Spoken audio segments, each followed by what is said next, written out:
Welcome to another session of D&D, everyone. Last week, only one person died. That's good numbers. Who wants to recap what happened last week?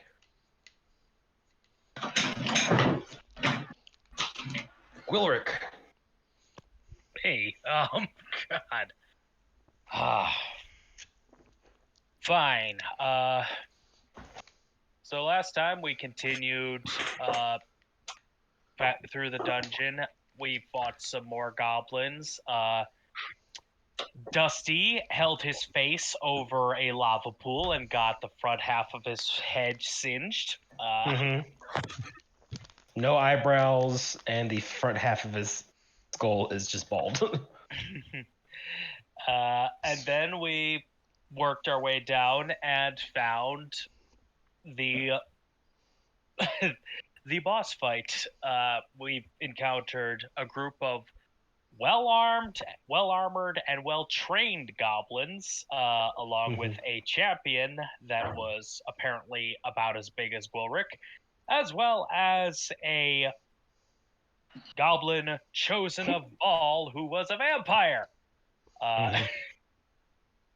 A decently rough fight took place in which Daniel was tragically killed.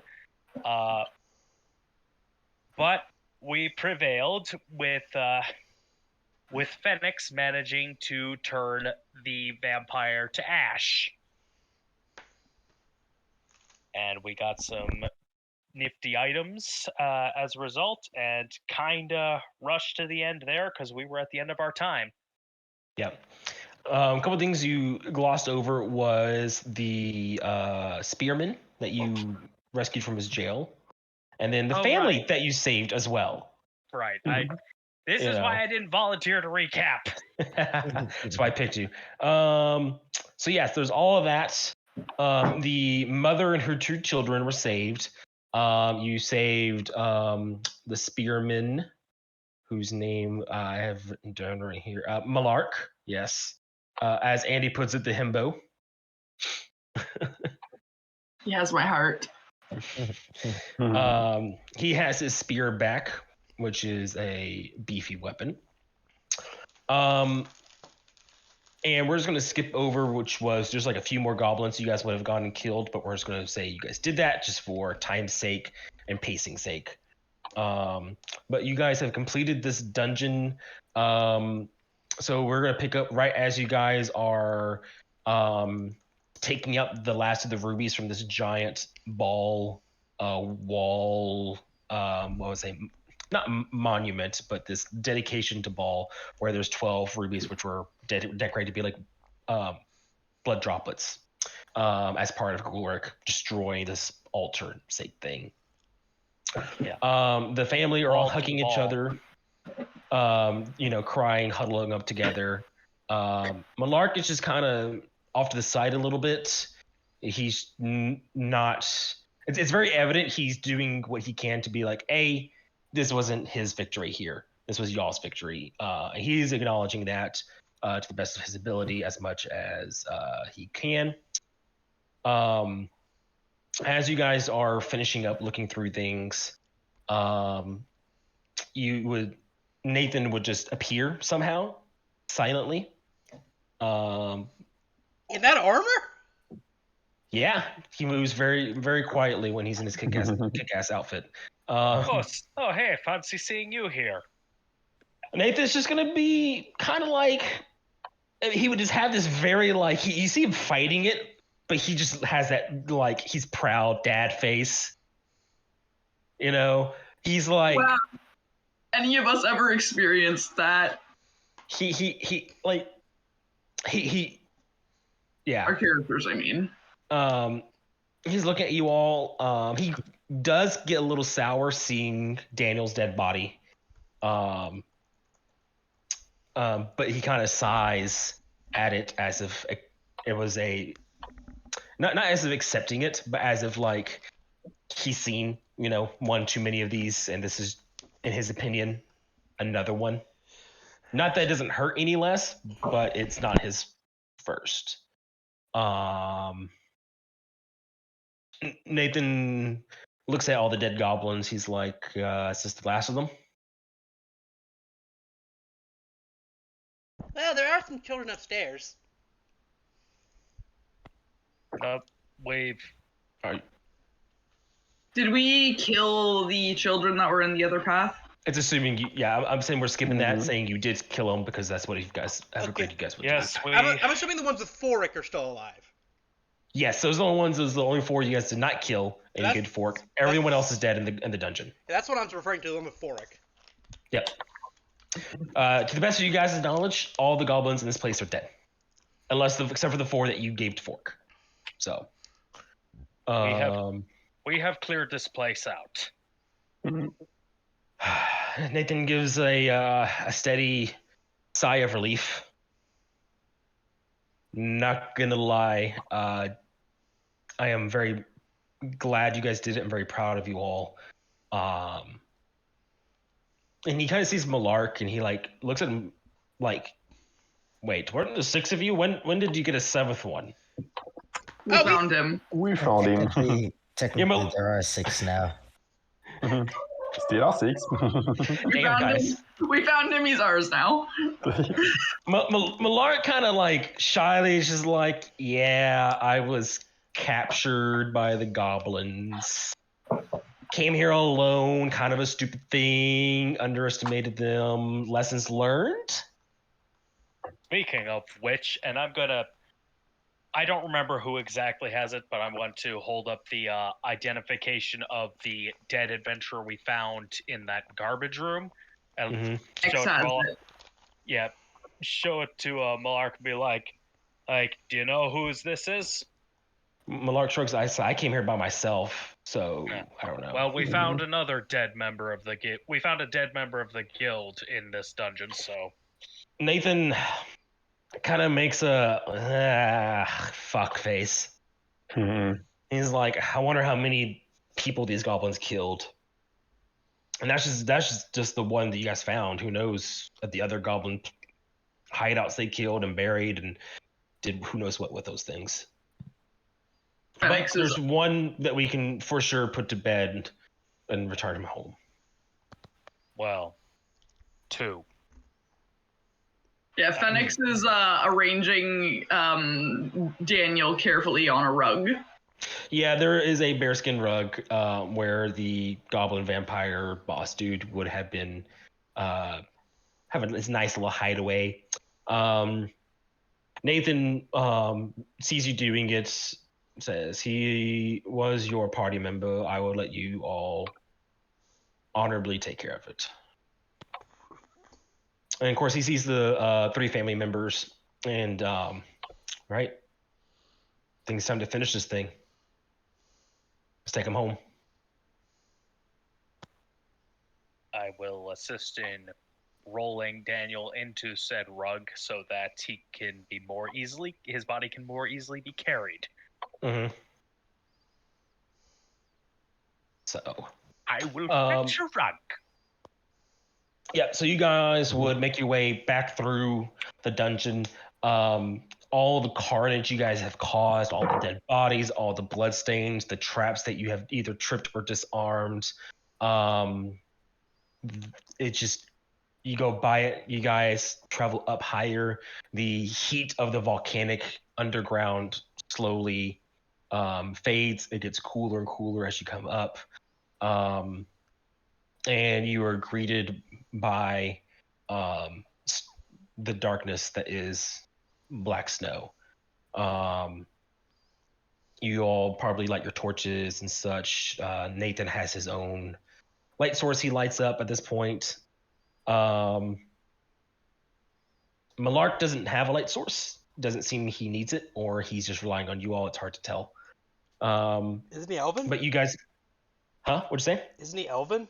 He does look half elvish, yes. Okay. But Darksight's only... Pierrot is helping guide the family and keep the children distracted. Okay, yeah. The blood and Pierre's little flicker of light in the dark, so it is welcomed. But it's evident this family will be scarred for life. They were kidnapped and almost killed. Nomad. So, but you do take them back to Soot Creek. The village is just a dark spot and more darkness at the night. But there is one building where light is seen, and that is at the church where you all last left everyone.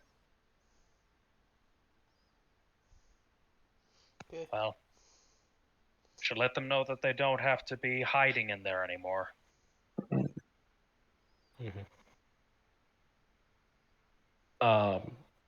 Unlike last time, the front doors aren't barred closed, or if they were, you don't know because they would open up almost immediately as you guys approach. An older woman, Fire Ganassi looking woman, would come running out. Probably a family member, a friend, or something like that, but greets the family halfway. Again, more hugging, more tears come from these people. It's very sorrowful, but they're all alive. And the older Ganassi would look up to you, Five, and she would just say, thank you for bringing them back. You're welcome. Just glad we were able to. Mhm. I'm glad everyone is safe. It was nothing. Mhm. Nathan's gonna look to you, Five. It's all right. You want to rest here? Or do you guys want to keep just? What do you guys want to do? What time of day is it at this point? Oh, it's nighttime. Yeah, because remember you guys were going in when it was sun setting. I think we can stay in this village and after go back to the guild. Yeah, we've had a hell of a day. Malark's noticing you guys are going to stay. He's like, "You guys mind if I travel back with you guys?" It's not. Yeah. Yeah. It's fine by me. That'd be a bit prudent on your part, wouldn't it?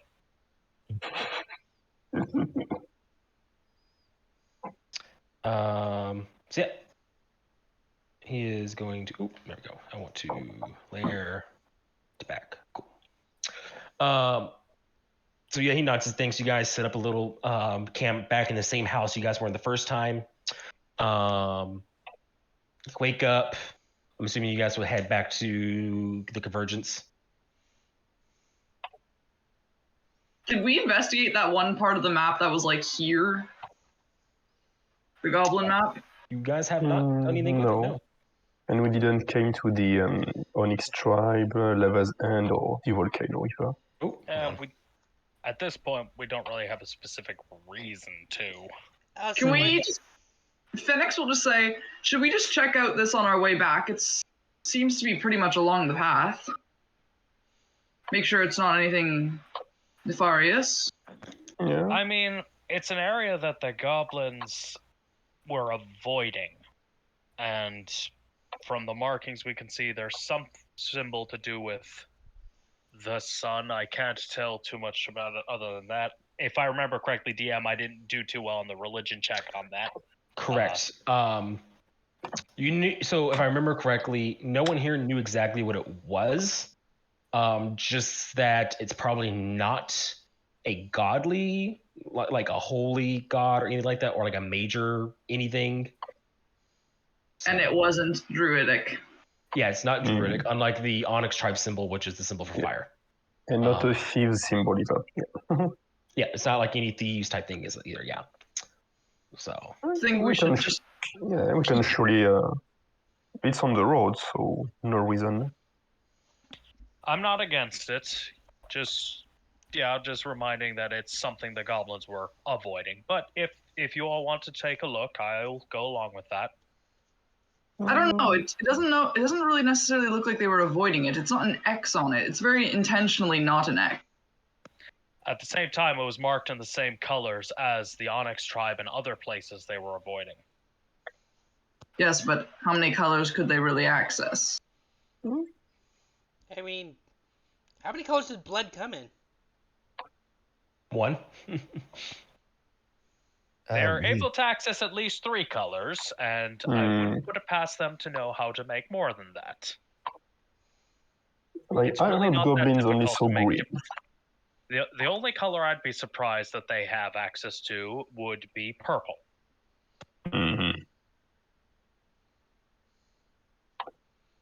Well, I still think it's worth noting and checking out. Again, Yeah. I'm fine with that. If you, I all you want would to do that. agree if we didn't have Daniel's body to take care of first. Mm. Where are we gonna leave him while we explore? I mean, Good point. he's bound up. Like part of us leaving would have been me gathering up my rope that I used at one point. So I would have used that to secure the rug to my back. I've got a high carrying capacity. I could carry You his do. body. Yeah, So- Yeah, But the problem is, it's the size and awkwardness. He's still a human. He's still an elven-sized person. He's also So- decaying. Like I wouldn't, Yeah. unless you know. True. No one It's here not has a decaying. cantrip for that. Yeah, that's so. what. Yeah, that's what I thought. yeah, Hey, in a Gentle few Repose days. is a second level spell. What'd you say?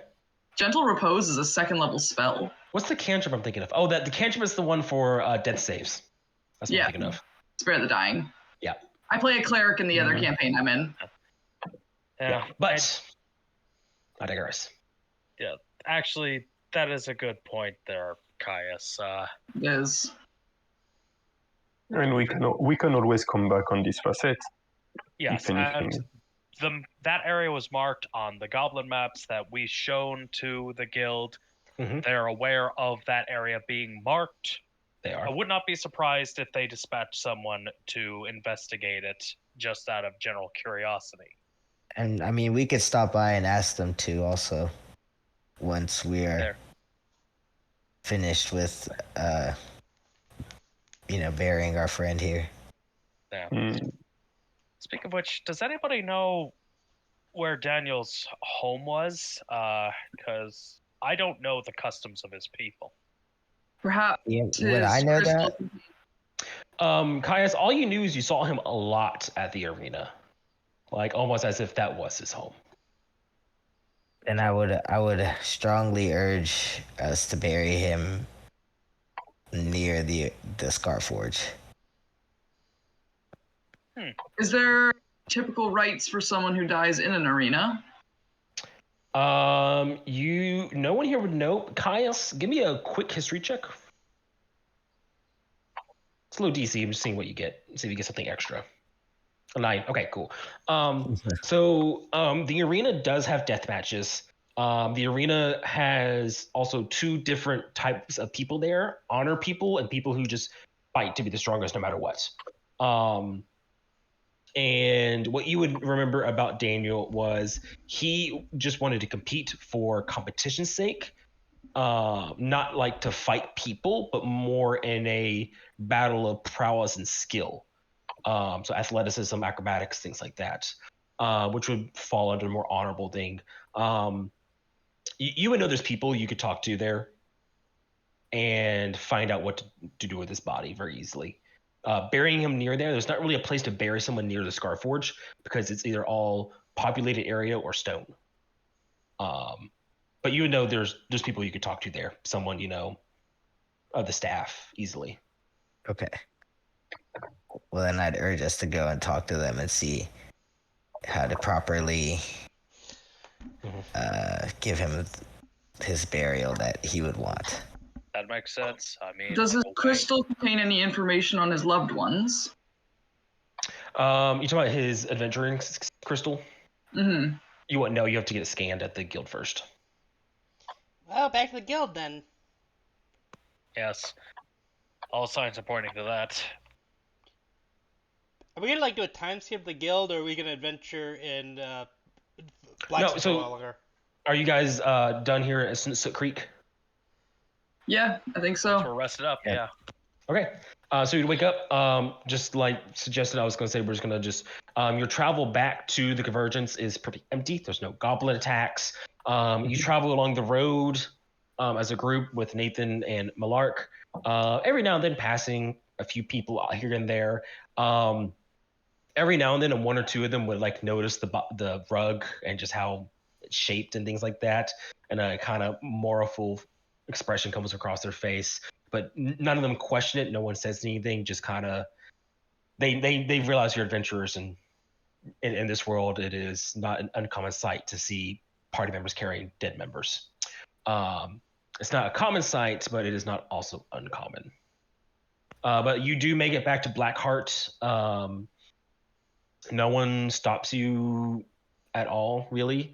The guards at one point do try to ask you what's up with the body, but then Nathan just flags his own personal guild crystal on his shield, and they just let you go through, no questions asked at that point. I have mildly grim expression of any pallbearer. Yeah, so you guys would take the pillar back to the convergence, where Nathan would say, or he would ask you all, are you going to go back to the guilds to get his crystal checked, or do you guys know what you're doing with him? We need to go. I think we need to go get it checked. We're not all very familiar with him. We should go back to the guild to report that this has been completed and to report his death, in case they have any further insight into what he would have wished to have done. Nathan nods. He's like, why don't you guys take care of him? I'll at least say the mission's done, because they're going to see me and know something happened. But I'll let all the official stuff and talking take care of you guys. Should the rest of us go to the Scarforge then? Well, you should at least get him checked out, I think, if you guys don't know him that well. All right. He might have family. He's like, don't worry about reporting anything until you guys get him taken care of. It's, all right. You're right as his party to take care of him. Who do we go to find that information out? So as you guys are traveling, he's like, there's a part of the guild where you can get crystals checked out for either, and specifically it's for like deceased. Either you found one or you have a party member that you're trying to take care of. Either or. So you guys will make your way across the convergence. Again, just like on your way traveling to Black Snow, people, for the most part, just kind of just move around you all. Less so because of your giant elephant frame, but just more so just that's just how the convergence work. It's a busy city. People just, it flows. And you guys make your way back to the guild, where not through the front doors, but there is a auxiliary building outside of it where you would go. It's not very nice just to bring through the front doors. Hey, dead bodies! Woo! So you get checked out. For Daniel, he did not list any family, living or dead or otherwise. All that would be labeled on his like next of kin would be hold on, let me look at his character sheet. Hold on.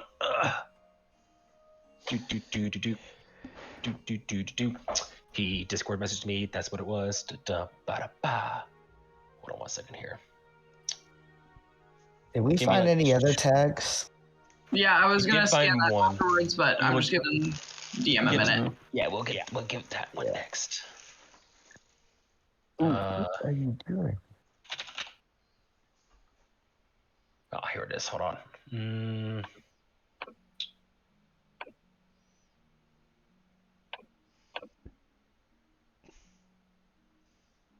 Yes, that's who it was. So there would be a man labeled. His name is Yusan. Yusan? Yusan. Okay. Y-U-S-O-N. So that's one of the dead guys we found. No. That is the next of kin for Daniel. Okay. Do any of us recognize that name at all? Nope. Okay. It just says where to fight him is at the Scarforge, though. Okay. Wait, at the arena? Yes. That's What we established. Okay, I'll ask my Dusty will say, I'll ask my friend Anna if she knows him. Phoenix is going to pull out the crystal that he has wrapped in a cloth and scan it as well. Okay. Yep. So one of the attendants there who's helping do all this because there's paperwork that's to be done to record a dead body and everything like that. They would take it and get it scanned, and as you know, it was a human-looking person who deceased, and lo and behold, it was a human named. Let me pull my sheets. Hold on a second here. I'm sorry.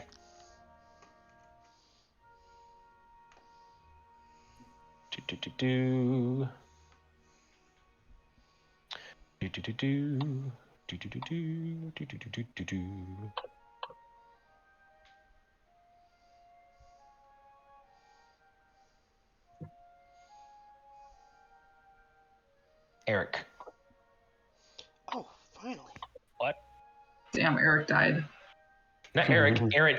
There's an N-C. Eric. Eric. Eric. The Eric died.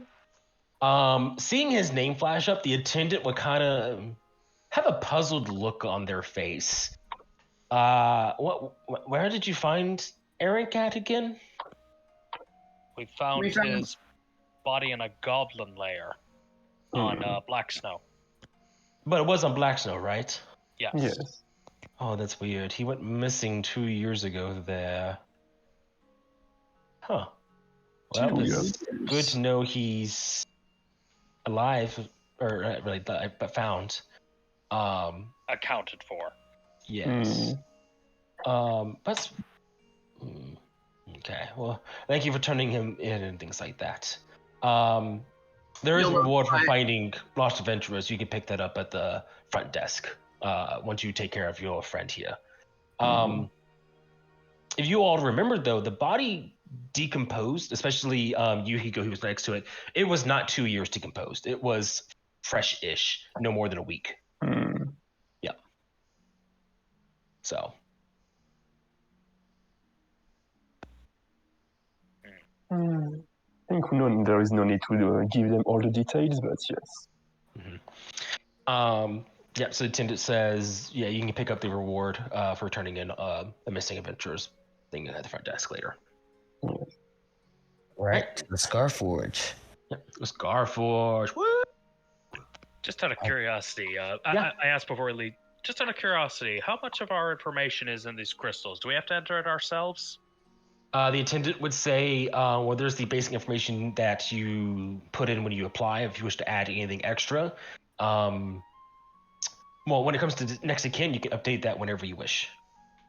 But okay. So, yeah, I'm just asking, would my next of kin be in this as well? Whoever you would have labeled, yeah. Okay, good. Just whether it's a child, a sibling, whoever your character would have labeled, it would be on there. So basically, the relations I put in under my bio tab. Yeah, it's like for Nathan, he only had one relation, so I just assume it's Yulan. Or sorry, Yusun.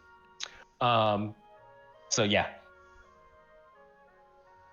All right, we'll go find Yusun. Shouldn't have written your mom on this slide. Question. Sorry. No, I said Charles shouldn't have written your mama on this line, you know, like. What's up, Andy? Phoenix is just trying to recall. Was there evidence of long-term captivity in those cells at all?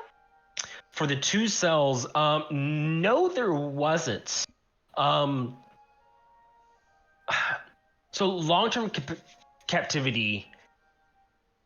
How do I explain this for your character to understand? So there was no easily identifiable signs that someone would have been kept there for a very long time, but it also didn't look like it was made 3 days ago, if you know what I mean. These are goblins, so making things out of metal, because the bars were made out of metal, crude, not very straight metal, but metal nonetheless. It would take them months to do on average. I was assuming they didn't have help or they stole the materials or anything like that. With Dusty's help, you would know goblins, they mature very rapidly. A grown goblin is like, 10 years old, I think, if that, if not younger. That's an elderly goblin. Yeah, that's a grandpa. I forget exactly the age of goblins, but they age and die very quickly. In 5e, I believe it's age 9 is old, and age 5 is ready to fight. Let me look here. Hold on. Age. Yeah, 8 is adulthood, and then 60 is you're dead. But 60? most of them don't live Damn. past like it says Yeah, it says up to 60 on official, but yeah, adulthood is 8. So just to give you an idea of like, things. Mm-hmm. So if you're thinking the adventurers thing you found there was he was captured there, maybe, but also you gotta remember these tunnels didn't look like they were lived in for 2 years. These look like they put tents up. They had a couple crude tables and campfires, not actual rooms, not actual beddings, not actual stuff like that. So Did we determine a cause of death for the body or no? no, it was surrounded by rats. Remember, it was half eaten. Right. So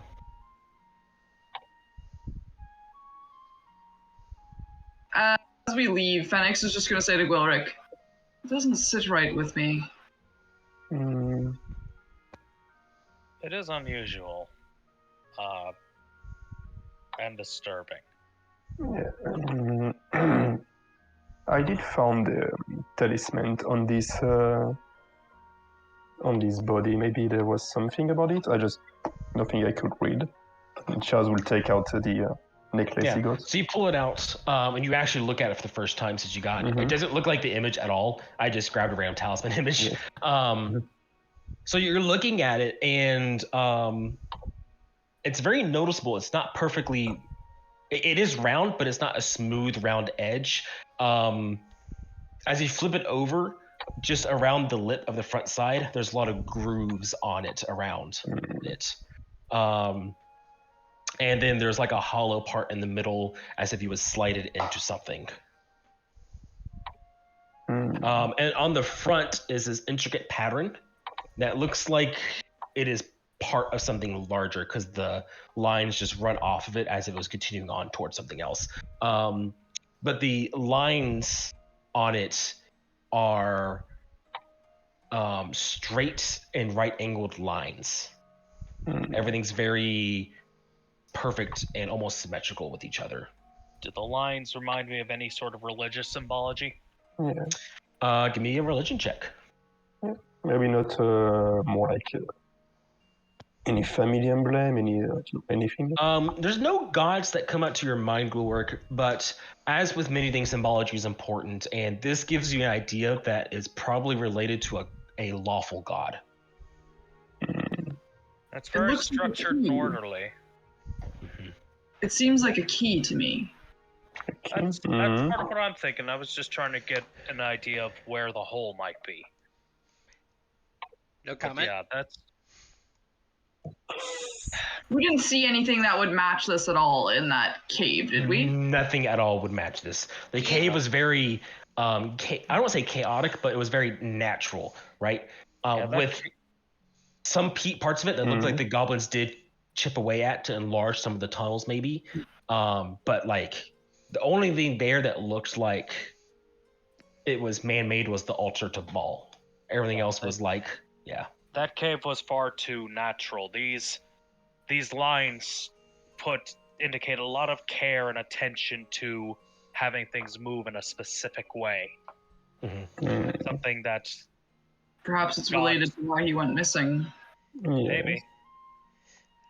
So If this is related to any gods, it's related to one who's more structured and has a strict set of rules than anything, more nature oriented.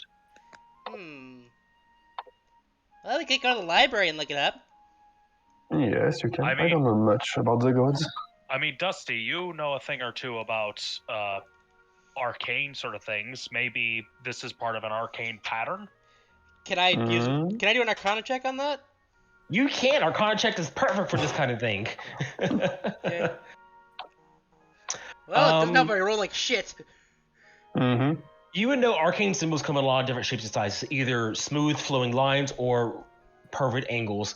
if this is part of one of those things, it's possible, but material-wise, this thing is made out of stone, and it looks like it was made by a perfect hand, not like almost too perfect.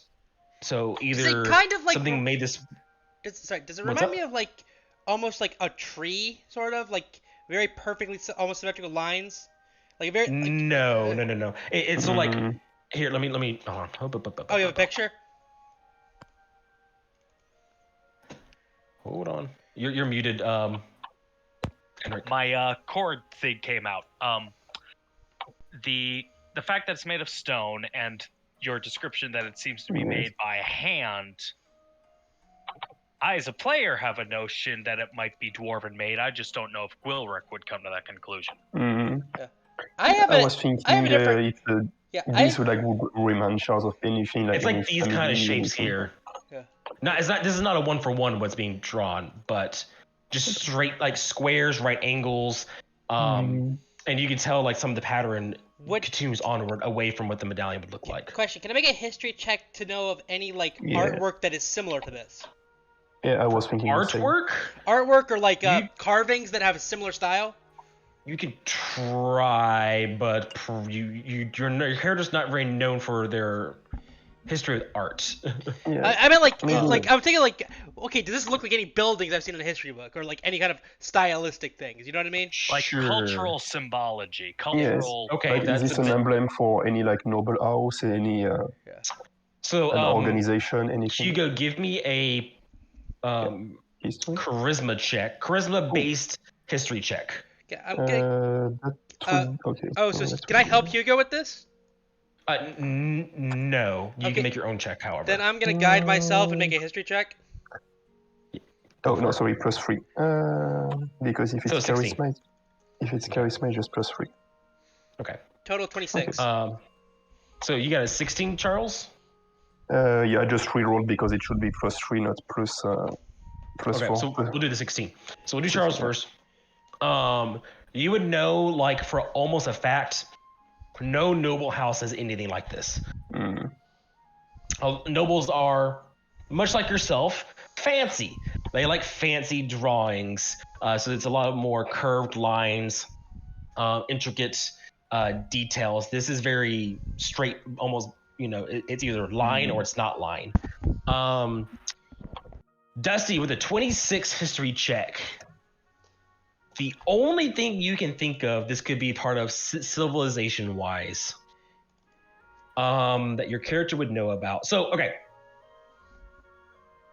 You have a friend of yours that you would know about that you have visited. Hold on, I'm going to your character sheet so I remember his name. Because this is where it would be used. Yes. Gerald. Okay. As you've been to his library multiple times, this type of pattern was in not a book, more like a pamphlet. It's only a few pages long, some notes that someone took of something a very long time ago. And it was kind of like this. You know for a fact it's not perfectly like this, but it's the only thing similar enough to at least that could give you an idea of what it could be. I saw something like this in the library. Let me take it and do a comparison. So, Okay. I don't have any issue with that. I mean, but I doubt the libraries have dark passages that are unexplored. You'd be surprised. Well, I mean dark passages that are unexplored and potentially filled with things that will want to kill you. You'd really be surprised. Cursed books are a thing. In the meantime, we should really take care of Daniel. Yeah. Yes, let's well, you can do it. Yeah, let's go to the Scar Forge and lay Daniel to rest. Oh, if here, are we gonna split up or are we gonna do the Daniel thing together? Let's all be together to lay Daniel to rest. He was companion to all of us. I think Dusty's not interested in the way the arena handles their dead bodies. Oh no, Dusty's definitely interested. He just didn't know what to prioritize. Oh, gotcha. Yeah. Okay, well, let's go. Maybe my friend Anna knows this Yusan guy. Let's go ask her. Okay. So,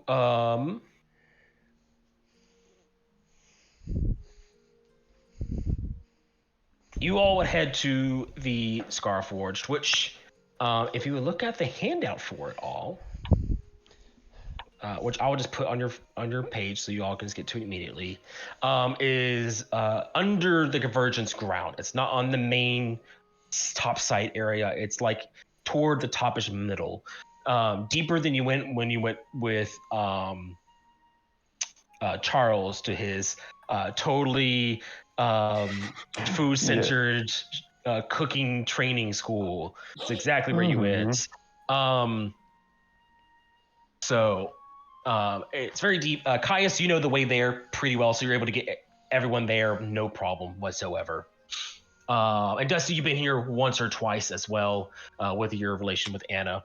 Yeah.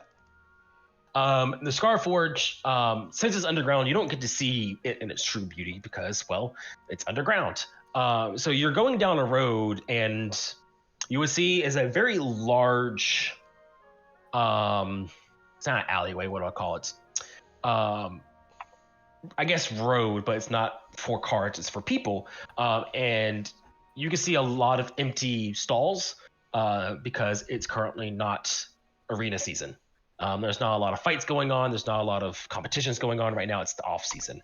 So there are a few people out maybe selling a couple odds and ends just to people who are there for training, not necessarily there for watching people fight and compete. And Caius, you and Dusty are able to like get in. Kai, especially because you're a member there, you're able to just, hey, I'm here, blah, blah, blah. You tell them your reason. The guards don't really care. They're just making sure people who aren't just sneaking in for no reason. Yeah. So you guys want to try to find Houston by yourself, or do you guys want to try to find Dusty's friend? Or do a third mysterious option? Dusty seems to have a contact here who might be able to point us in the right direction, so... Yeah. I'm gonna go to her usual training room. Okay. So the Scarforge, once you're inside... it's very Roman styled, by the way. I just want to mention that. If you can picture that, a lot of marble, a lot of pillars, arches. There's a lot of torches lighting everything up, but the torches don't give off any heat. Every now and then, you guys would see a portrait of one of the winners, maybe a banner of some type of crest of a family member or a organization, a group of people who fought here in the past. And you can see there's more stalls inside for selling things, but again, it's the off season. And this place has a lot of signs for where people to go. It's very easy to navigate. And there's an entire area for training, which Caius knows about, and Dusty has been to a few times. Dusty, you know, Anna, being the half-orc that she is a poltergeist. Fights with her hands and feet very much. I think you mean pugilist. Pugilist. Sorry. Yes. I heard I think you tried to mispronounce poltergeist. Yeah, No, I heard pugilist. too. She's a poltergeist. I can pronounce words very nicely. I kind of like that a poltergeist, someone who fights by punching ghosts. And you guys will enter one of the training rooms for more that style of fighting, very small arena and things like that. And there's a handful of people in here. 3 of which are in a circular ring where it seems all 3 of them are currently hand, arm, leg locked with each other on the ground. One of which seems to be a half-orc, probably. Another one seems to be another larger humanoid race, but definitely not orc. It's kind of hard to tell. It just looks like a very large human. And then the third person would be a very stocky dwarf. And they're all wrestling right now, right?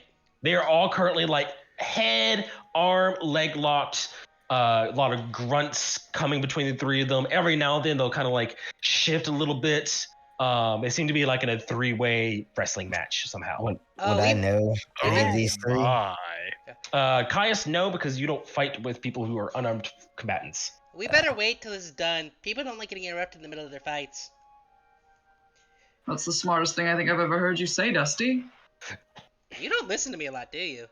As Dusty's speaking, a feminine voice will come out from the arena. Ah, fuck, he's here! And then you would see the mask just start rising off the ground, and the half-orc person still locked her arms in them, like either she's holding them or they're holding her, you can't tell, and she just stands up slowly, and she's like, sorry, boom, lands on top of them on the ground, and of course the very large human and the dwarf sprawl out. And coming up from the entanglement, you can actually see her face is a very beautiful half-orc female, muscles toned, just not a single lick of fat on her, and she has very tight clothing that's very hard to grab. Sweat covers her, and she has a very buzzed hair as well. Yeah. Okay. At least that's okay. Hi, Anna. Good warm up. Dusty, what are you doing here? It's off season. Well, actually, we're looking for a guy who's you may know. Do you know someone named Yusan? Yusan? Why are you looking for Yusan? Oh, a friend of his died, and we have to inform him. At that, the entire room gets like grimacely quiet, and Anna's like, "Oh, it's probably one of his prodigies." All right. Yes, and one of our companions. She would do like a heavy sigh. All right. She'll like climb up between the ropes and grab a towel and like towel herself off. And she'll like, and she'll look at all of you. She's like, "You're willingly with Dusty?" Willingly is a strong word. Dear God, I thought no one would be able to stand his talking more than I can. Okay, cool. And she's like, all right, follow me. I'll take you off to Yusan's office. Oh, he's got an office. Fancy. Well, he should. He's one of the sponsors. Oh. Well, do we still have the Daniel's body in the rug with us? Yeah, I've been carrying it the whole time. Has no one asked about that in the arena at all? Like I said, it's not an uncommon sight, especially once you flash your adventuring badges. It's people can put at least assume what 2 and 2 is. When it's not 2, it's at least fish. Yeah. Okay. That's the body. So. Yeah. And as she's walking, she's like, "Yeah, Yusan's one of the sponsors. He manages the Olympics arena." So. That's the non-fighting one, right? She nods. Yeah, that's one for people who compete for physical prowess, sprinting speeds, acrobatics, all those sorts of things. I've thought about doing a couple of those events, but I just don't do as well unless it's something I'm fighting something living. I get that, Agreed. but that's more of a challenge against yourself than anything. So you're kind of fighting yourself with those competitions. Yeah, but what if I lose? I lose to myself, which means I win? I don't care. Speaking of such competition, does one need to go through a special process to be able to wrestle in that ring we saw you in back there? She looks you up and down. She's like, "There's some paperwork." But, you want to join the arena, Quilnick? I mean, part of my training as a bone dreamer was to go through such physical sparring. Wrestling was a big part of it as well. Builds a lot of different muscles. Oh, that'd be She great. says, Anna just can use know a challenge. And Anna said, "Just know if you join, you have to do at least one competition per season." I think I can manage that. How long is a season? Well, a season's a quarter of a year. It goes the entire season. And she's like, "You're an adventurer, so they're a little bit more leeway of like when you can show up. They're more understanding." So just, yeah, she says. Do you know what to win? You just need to compete so that way, audience members can, throw their peanuts at someone. I'm more interested in the wrestling aspect than the winning notion, so I am fine with that. I may She look like at that paperwork. has like a all right, Mister so and so. All right, what's your name there? My name's Gwilrick. She sticks the hand out, Anna. I clasp her arm Beastmaster style. Yeah, and she clamps yours. A nice, tight, strong grip. Probably a little. What's that? Can we do a opposed athletics check? Sure. Yeah, if you want to do that kind of thing. Yeah, just go to ahead. see You roll who- first. Just to see who squeezes tighter. Yeah, you roll first. Or ship it. Oh, you're equally Oh, matched. damn. Yeah. Oh! So like she just has this like playful, predatory smile. She's like, "Yeah, I'm totally gonna fight you first." Whereas me, I don't really have a change of expression because it's like, yeah, that's the grip I'm used to. So Anna leads you through a series of hallways, and the area becomes less, I guess, empty is the best word to describe it, less bland and more intricate as you get into the office area. Is it the... Okay, I thought it was the Full Metal Alchemist one, but that one works just as well. Wait, which one are you doing?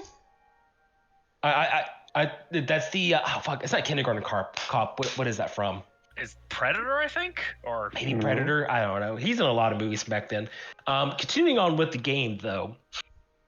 Are you talking about the arm wrestling meme? Yeah. Yeah, that's Predator. There's offices with like nameplates above them and everything like that. A few guards are in the area, but they're more just patrolling. And they see Anna, and she just gives them a friendly wave, and they just give her a nod, as if they recognize her. And she would stop in front of a wooden door, and you would see the name above is Yusan. And she's like, "All right, here's Yusan's office." Thanks, Anna. thank you very much. She gives a 2-finger salute, and she's like, starts to walk off, but she stops. She turns around. "Dusty, Yeah? don't die." I won't. Walks off. I will give a knock on the door just to... Yeah, you give a knock. There's about 5-10 seconds of silence before you hear a "come in." Yeah, and in that time, I am respectfully removing the rug wrapped Daniel from my back, so I'm carrying it in my arms Yep. now. Okay. Phoenix will open the door and peer in. Yeah. You would open the door and see inside is a quaint office. Definitely not able to fit all 5 of you, plus dead body. You I'll would go see there last is if at this decently sized stone desk, and sitting in a chair kind of posed like this, as I am right now, you would see would be an elf, a wood elf specifically, much like Daniel was. Is there? Phoenix Would is gonna I? say... Oh, sorry. Oh, it's okay. Would I know if there's a correct way to address sponsors, like your lord or your grace or something like that? Sponsors don't have titles; they're not nobles. Okay. It's just respect and honor. It's the type thing. Sirs and ma'ams, please and thank yous. They are Okay. your bosses technically, even though this wouldn't fall under your jurisdiction, Caius. But still, Right. they are sponsors, and if you want it in, sponsors are the way to get it, because you don't have a sponsor, Caius. You're just there as a member. But if Daniel had a sponsor, that means he was something special, because only prodigies get true sponsors. But Caius, you wouldn't know the name Yusan at all, by the way, if you were curious. I figured because he was an Olympic guy. Mm-hmm. Phoenix is going to whisper to Gwilrick, "Keep Dusty back." I mean, I don't think I'm gonna fit in there anyway, so. I go in. And I will enter kind of with like Caius and Charles. Dusty said he's going in, so he goes. Oh wait. Oh, you said Dust. Right. I'm sorry. I thought you were talking about Daniel for a second there. No. Oh god, the corpse woke up! Gwilrick, confused, watches as Dusty enters, and it's probably too late to pull him out at that point. God damn it! So Take his eyes off the him for 1 second. four of you enter. The four of you are able to stand. There's only 2 chairs. It's a little tight, but not too tight. You can stand there comfortably. Yeah. You saw him standing there. He's looking at you and then kind of like tilts his head toward Gwilrick where he sees the rug. Yeah, He's I'm still standing out in the hall because there's no way I'm gonna fit in there. Sorry He to looks at the interrupt. rug. He's like, "Is that Daniel?" Sir, yes, it is. We have some yeah. bad news. How did you know? He's like, "I got a notification once his Adventures Bad was scanned in. I was notified." I see. We were wondering if you knew how he would like to be buried, or... Well, he didn't have family. He was an orphan child who I found. Good man. He would have probably would not been the best, but he would definitely been made the best run for their money. He was quick on his feet and strong. And Do you have his fought ring? well. Yes, he died heroically. He died saving a family. And yes, we do have his ring. May I have it, please? Of course. Who would have had it? Well, Rick, I think you have it, or is it Probably still on still you? on him. Yeah. It's probably still on his body. It's Yeah. still on his body. Seeing like no one hands it to him, he has this like, face, like he was not expecting that. The ring didn't call to any of you. No? No. No, Interesting. Should I have. mean, Probably for the best, then it didn't. I'm curious as to what you mean by that. I mean, we know that he was able to go inside it, but Daniel was chosen by his genie to be imbued with some extra power to help him in his competitions. I introduced him to the idea, and he would kind of wiggle a ring that's on his finger right now. That's a little fancier, but similar to the one that Daniel had. And he accepted. And from that point forward, I accepted him as my prodigy, and I am his sponsor. He wanted to become an adventurer and test out his expertise outside the safety of an arena. I allowed it. Didn't think it would get him killed, though. It is what it is. There'll be another one another day. He'd be like, I'll have the guards take care of the body. Thank you for bringing him. Of course. At your service. Sorry for your loss. It's no need to apologize for anything. It is what it is. He was too weak, apparently. Phoenix's eyes squint a little bit in like a I'm forcing this smile right now. I'd put my hand on Phoenix's shoulder and kind of give her like a squeeze, like this is just the way things are here. Kind of vibe. and I'll just look at him and say, perhaps he was weak, but he died a death worthy of the strong. After all, he was fighting a vampire. Yusan just kind of makes a... I didn't pick him to fight vampires. I didn't pick him to fight at all. What'd you pick him for? To run, to jump, to fight, to not fight physically, but in skill. Question, just clarification. The dagger I have now, did that come from the vampire that killed him, or did that come from the champion? That came from the general area near the altar. Oh, okay. Yes. Good day. He would call for some guards to take the body, and they would off with it. Yusan will look at you all. He's like, I have to give you a reward for bringing his body back to me. Doubly so, I guess, since you weren't chosen, which in its own right is a reward of itself. But I digress. And he's going to open a drawer and pull out 5 pieces of paper. Free tickets to the next season. Oh, thank you.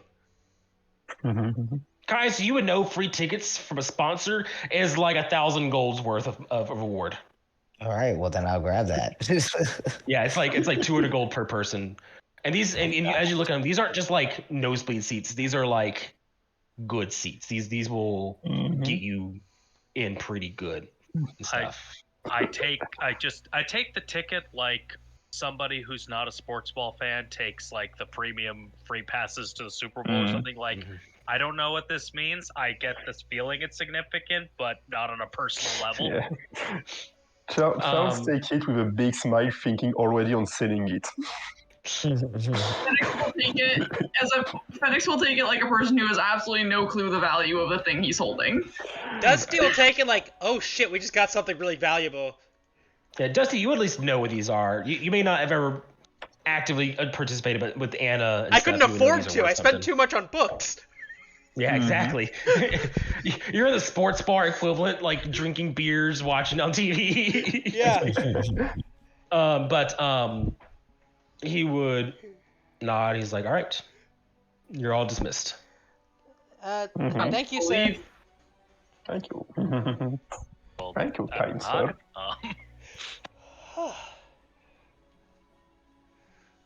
Well, As we exit the Scarforge, Fenix is just gonna go, a reward for bringing a body back. Isn't that just basic decency? not for everybody. Some people would have considered an on-site immolation more respectful. Yes. Well, it depends. I mean, I mean, There's how many I days think- does it take I to get the think corpse it's back? more for the I read. think it was Let's be less honest. of a reward and more an expression of gratitude. And don't forget, we bring back his ring. I think he valued the ring more than 10 years. Yeah, Same what was guy. up with the connection thing? There's a genie in the ring? Apparently. Well, Would Fenix know anything about genies? Give me a nature check real quick. I'm proficient in that, but my intelligence is shit, and nature should be wisdom. I will guide you to make you no. feel better. I'll guide Survival is wisdom for a reason. Nature is the knowledge of Yeah. nature. Survival is the wisdom of nature. Yeah, the best I can understand it is intelligence is the specific recalling of information. Wisdom is more about instinct. Yeah. But with the 12, Fenix, you know genies are these embodiments of elements that are on par with gods, beings of power. Every element, at least one of the major 8, at the very least, has a genie of some sort. Genies are tricky to describe because each one embodies its element, true to form. They are physical representations of that element in a form of not a true god, but of a being of power who rose to the status of godhood. And the best you can guess when it comes to Daniel, it's easy to guess he was probably an earth, maybe a forest genie, something along those lines, given he's a wood elf and some other things you kind of knew of him a little bit, and Caius, with his magic being very forceful. So yeah.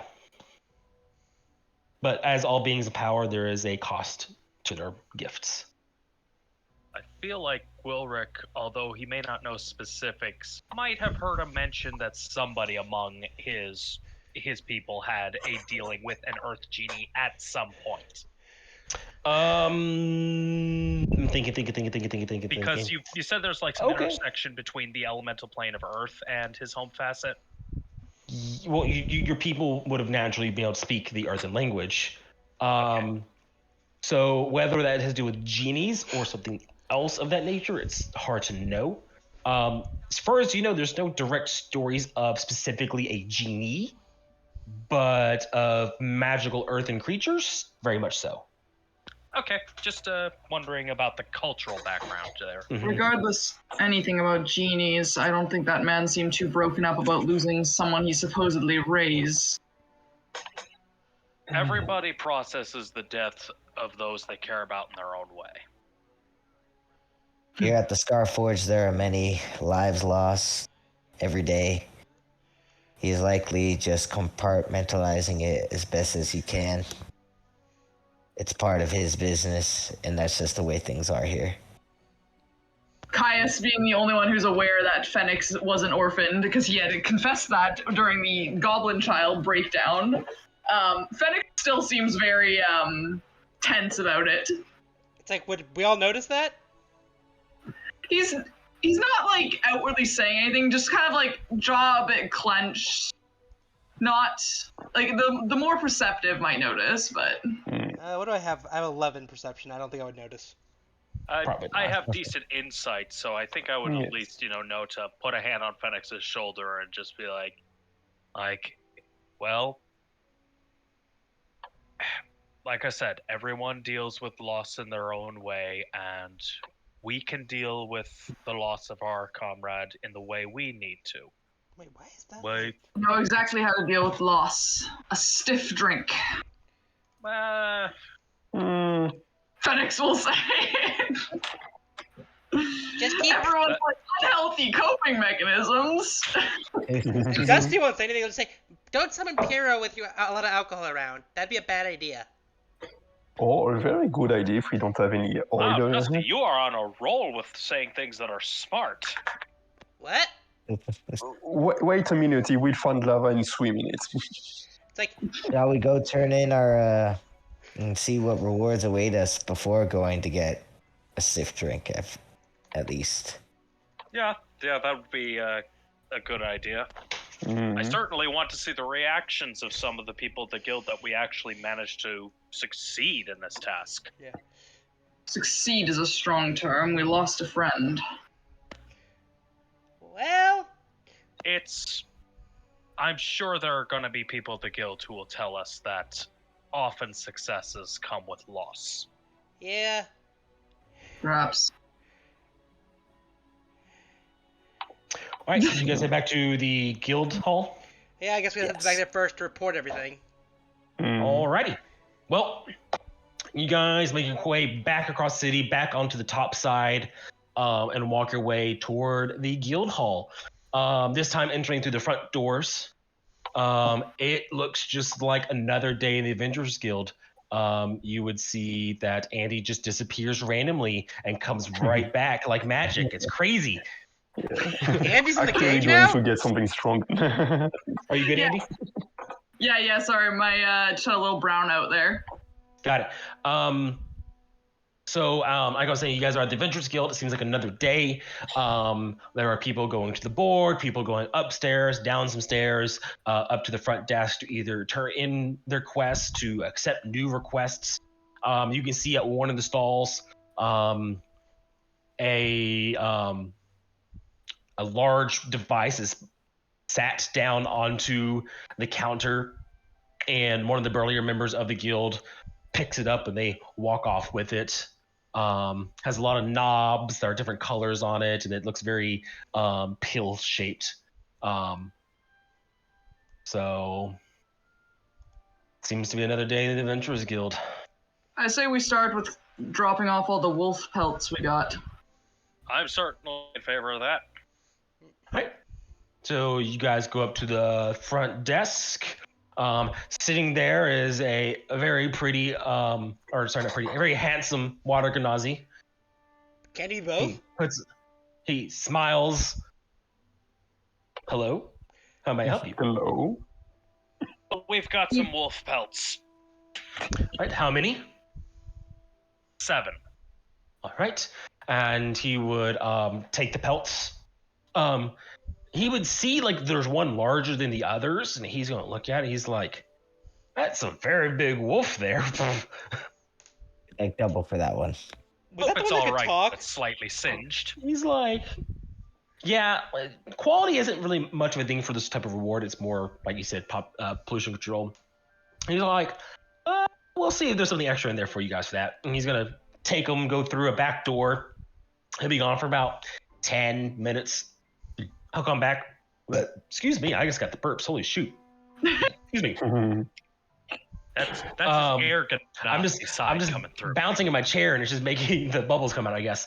Come out with a sack of coins. He's like, all right. Well, for the 6 normal ones, 10 gold each, so 60 gold for that. For the large one, I went to talk to my manager real quick, and he looked at it a little bit closer. Confirmed that it belongs to an alpha wolf, which are very rare creatures. So there is a bit of an extra reward for that. And he was set down a second bag with 30 gold specifically in it. So in total, 90 gold. 90, okay. Yeah, alpha wolves are very rare because they're not actually a thing. Well, obviously, there's one that just appeared on the in the map there in the dungeon. Let's not get into the bullshit wolf research. We all know it's bullshit. Is anyone going to mention the gold that we're supposed to collect for the body? Because Phoenix would not mention it. For the body of I what? would mention it. Ah, that's your reward, he says. One moment, he scurries on back into the back door. He comes back in with a certificate in his hand. All right. I need you to sign this of the type of reward you are taking. Would you like it in reputation or in gold? I didn't realize reputation was a metric. He would explain, it is a type of currency for higher ranking individuals. It is something that can be traded between adventurers for favors, items, requests, bribes, whatever you may see it to be. It is an adventurer's currency. It is a sign of how long you've been in and how much you have done. And she would he would look at the paper and say, this body was worth 2 reputation. I look to the others. Reputation doesn't sound like a bad idea, but... Well, we're not that high ranking, so is it really that valuable to us when we could use gold on potions? Well, like I said, it's not an item specifically, he says. So you're new. Let me ask you this. Let's say there's a mission on the board that you want to do, but due to time, you can't take it right now. What's a good way to ensure that only you get it and not anyone else? You would bribe us secretaries and guild attendants to misplace it, he says in quotes, which would cost reputation. What's the conversion to gold for 2 reputation? Well, for this specific reward, it is and he would read the line, a 130 gold piece reward. There is no convergence per se. Some people would say gold is worth more than reputation. Some people say reputation is worth more than gold. It is based off what you've done. So, for example, we'll take the person's necklace you returned. And he was gone for 2 years, which factored into it. And he was a silver-ranked individual who went missing, which also factors into it. And his party put 2 points of the reputation at stake for his return of his, at least knowing what happened to him. They, I'm guessing, either assumed he died or something like that, probably, which is why it was on the lower side of reputation reward than normal for finding someone of a silver rank, especially this long gone. I'm just thinking reputation might be a good idea for long term. Yeah. Is reputation like a publicly known thing? Can we look up parties' reputations? No, you cannot. It is private information of how much they have. However, your imagination is endless of what you could use it for. But again, reputation is worth to the individual, much like actual reputation is, and honor and things like that. It feels like a weird misnomer. Just private. Reputation. He shrugs. It's not my term. I didn't name it. Yeah. Well, I think reputation would be better. We can always use it if we need to get Nathan to do something for us. That would be amusing. The attendant would just smile. Let's take the reputation for the party. Would you like the reputation tied to you 5 as a group, which you 5 must agree to use it, or would you like to tie it to one of you individually? To the group. A group would be better. If we're gonna go with that, we should tie it to the group. Oh no. Okay. Agreed. That's my say. Okay. I will tie it to you 5 specifically. Do note if your group does fall apart, the reputation would go away as well. Death does not count to this. If 4 of you die and 1 of you live, it would just default to the 1 person. But if for some reason you 5 come to disagreement and storm apart and break apart and go to the 4 winds and never see each other again, just know the reputation will also go into the 4 winds. What if only one of us breaks off? Is it still moot, or can the remaining people use it? All 5 of you have to agree to use it, so if 1 of you storm off, it is gone.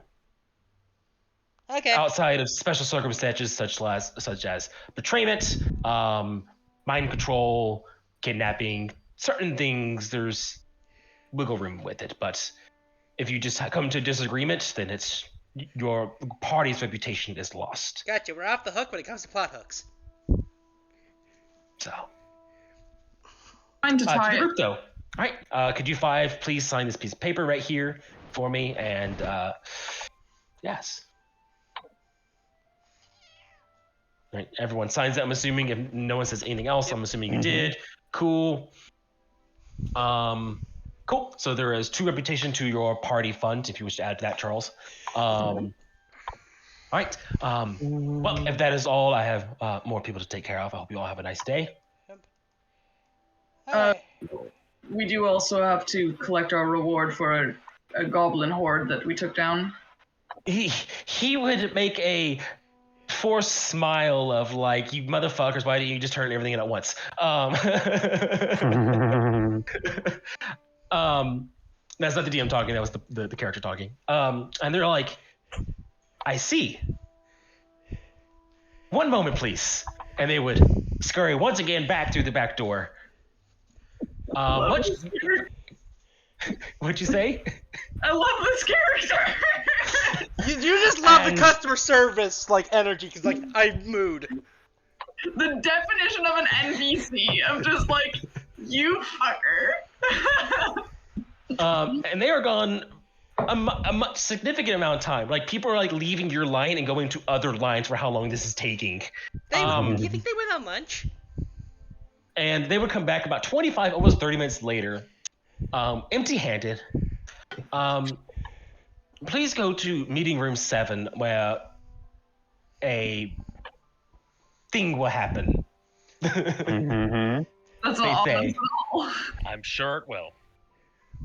Is there anything else I can help you 5 with? Did you have a good day? I did have a good day.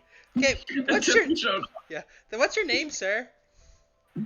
I grab Yes. Dusty by the collar as I'm dragging him with us. Just smiles as they are ever so silently thankful you're gone. Wait, no, wait, Dusty would break out of color. What's your name, sir? You're being dragged off. So Can I try to get out of it? For comedicness, no, because the DM doesn't want to create another name for another NPC. I know, but if we're gonna see this guy again if we come back here. I will be someone different because the DM has a generator on his screen. It's like, dear Lord, so- what? It's like I get mad at Gludak. Why would you stop me from tipping him? Because he's already got a salary, and I'm sure that a tip from us would only be more aggravation for him. I don't know. People can use money. So, We can use money. Just so you head up to meeting room 7. It looks very much like the same meeting room you guys have been a couple times now. It's the Minotaur meeting room. Except it's a mirrored version because it's in the other side. When you walk in, Nathan would be sitting on a couch, wearing normal clothes at this point. All his armor and stuff is gone. They're nice-ish looking clothes as well. Not noble nice, but something you could see Charles maybe wearing the quality of, but definitely not the style of. good to see you. You look well. Nathan's like, well, I was waiting on you 5 to get back because I'm still part of this too. Oh, Sorry to keep you waiting. something happened. He's like, nope, you got to take care of Daniel. 100% get it. I'm guessing that went well. As You well as fine well. You all talked at once. He's like, one at a time. He's like, Dusty, go. Oh no. Okay. So I'm explaining what exactly I zoned out. I didn't hear the part about. He asked, how did handling Daniel go? Oh, we found his boss. I have a friend in the arena named Anna. She led us to Yusan. Yusan didn't seem to give that much of a shit. We got 3 tickets to the arena, though, and there was a genie in Daniel's ring. No, 5 He nods. Free tickets to the arena. That's not bad.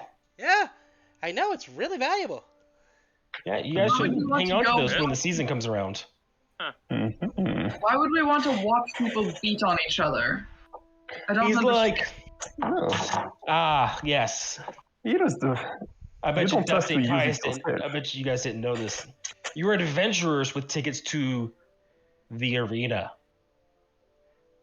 You guys can now enter the season if you wish to. Yeah. Oh, And well, fight as because a team. I'm actually kind of interested in at least taking part in the wrestling. That'd be very. He sits up. He's like a little excited about telling you guys about this. Well, in the arena, there's different parts of it, as you probably know. There's the more skill side, there's the one-on-ones, but there's also group fighting as well. More specifically, there's an entire genre revolving around things the adventurers can encounter. Whether it's mazes, diplomatic things, it's a showcase of how you as a group of 5 can work together. It's one of the top 3 most favored events in the entire every season. Just last year, it was entirely based in a 15-layer mountain maze. He said it was fantastic. It was probably the second largest crowd ever in the history of the arena. How did the Fennec spectators on watch news? that? Have you never seen Seeing Crystals? Me points at Dusty. Scrying, seeing crystals. There's multiple ways. And what's great is at an adventurers party, if you can land a sponsor, you guys can probably get something extra good while you're in there. 5 years ago, there was an event where you guys go in with nothing at all, he says. Literally only your bare hands and some basic clothing. And you have to work your way to either make your own tools and weapons and armor. You had to like navigate everything. It was great. I came in 4th place in my bracket. It was awesome. Nathan's from the last campaign. Phoenix is just like no comprehension on his face as to why this would be fun or people do this. Just Mostly prize money, Phoenix. okay. Oh, not just prize money, but Sounds the like an fame, interesting- The glory. the You glory. would see exactly Caius that. like Sounds actually. like an interesting experience, if nothing else. Yeah, and the best part is the adventurers one. It's deathless, he says. So you make a mistake, you don't die for real. It doubles as a training experience. We could probably... Literally, every adventurer would tell you to aim for a tier higher than you actually are, just for the experience. That actually sounds like sound advice, considering last time didn't go terribly well for us. He would. Yes, what happened to Daniel is very sad, and hopefully, this doesn't dissuade any of you 5 from continuing your choice to be an adventurous. You 5. I've been training for decades, well aware that death is an ever-present thing in life. How This does old not is deter Lord? me. He says, well, just because you've been training for it doesn't mean when a friend dies, it doesn't hurt at home. Oh, believe me, I understand, and I do feel it. I'm just saying it does not dissuade me from this path that I've chosen. Okay, Nathan would nod. Good. I'm glad of that. Here, come sit. And there's like snacks on the table in the middle area. We have to wait for our meeting. It's going to be a little while. So I grab a bowl of peanuts. there is a bowl of peanuts, yes. Oh, it's like Chex Mix nuts, like different types of nuts, like walnuts, almonds, peanuts. In the meantime, Oh. Dusty's gonna try to like make a sketch just so he can research everyone's stuff from the ball altar, like his dagger, Phoenix's new staff. I can't remember what Charles got. Cape. Oh yeah, Why do a we really dope just cape. see? I forgot to mention, the entire time this cape has been billowing. Oh. As if there was a breeze, no matter what. It's like Doctor Strange's mantle, but much more flamboyant. And less It's got alive. feathers. I do love the movie version of that where they just turned it into the carpet from Aladdin. So Dusty, are you capable of casting the Identify spell? Yes, I am. I would like to figure out what this does. You'll say the goat staff that he's been kind of had strapped on his back. Well, Would you be able to tell me? Okay, I have 4 uses to identify. Can I? Wait, bards can't ritually cast, can they? No, Yeah, they can. they can. Then I will ritually. It's fine. Yeah, I will ritually cast identify on everyone who wants to identify for 10 minutes. So it is a druidic focus, first off. Secondly, it is a D4 extra necrotic damage when you hit something with it. And thirdly, once per day, you can cast Find Familiar. Oh, you can get Piro a friend. I can have Piro in 2 forms. I can have 2 Piros. Well, it does see it smells like Find Familiar. It tastes like Find Familiar, but there's just something off about the spell that you just can't put your finger on. I think some druid shit's happening. Mhm. Because, like, Fenix there's is some... like, gimme. Yeah. It might be, like, drawing from a different source than Find Familiar, since that's an arcane spell. Mhm. So maybe it's drawing from directly in the earth, so...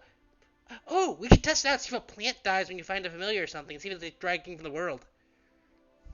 Fenix is holding it. He's like, so I shouldn't do that now, should I? Oh, no, you can do it now. I doubt any of us are weak enough to die to it.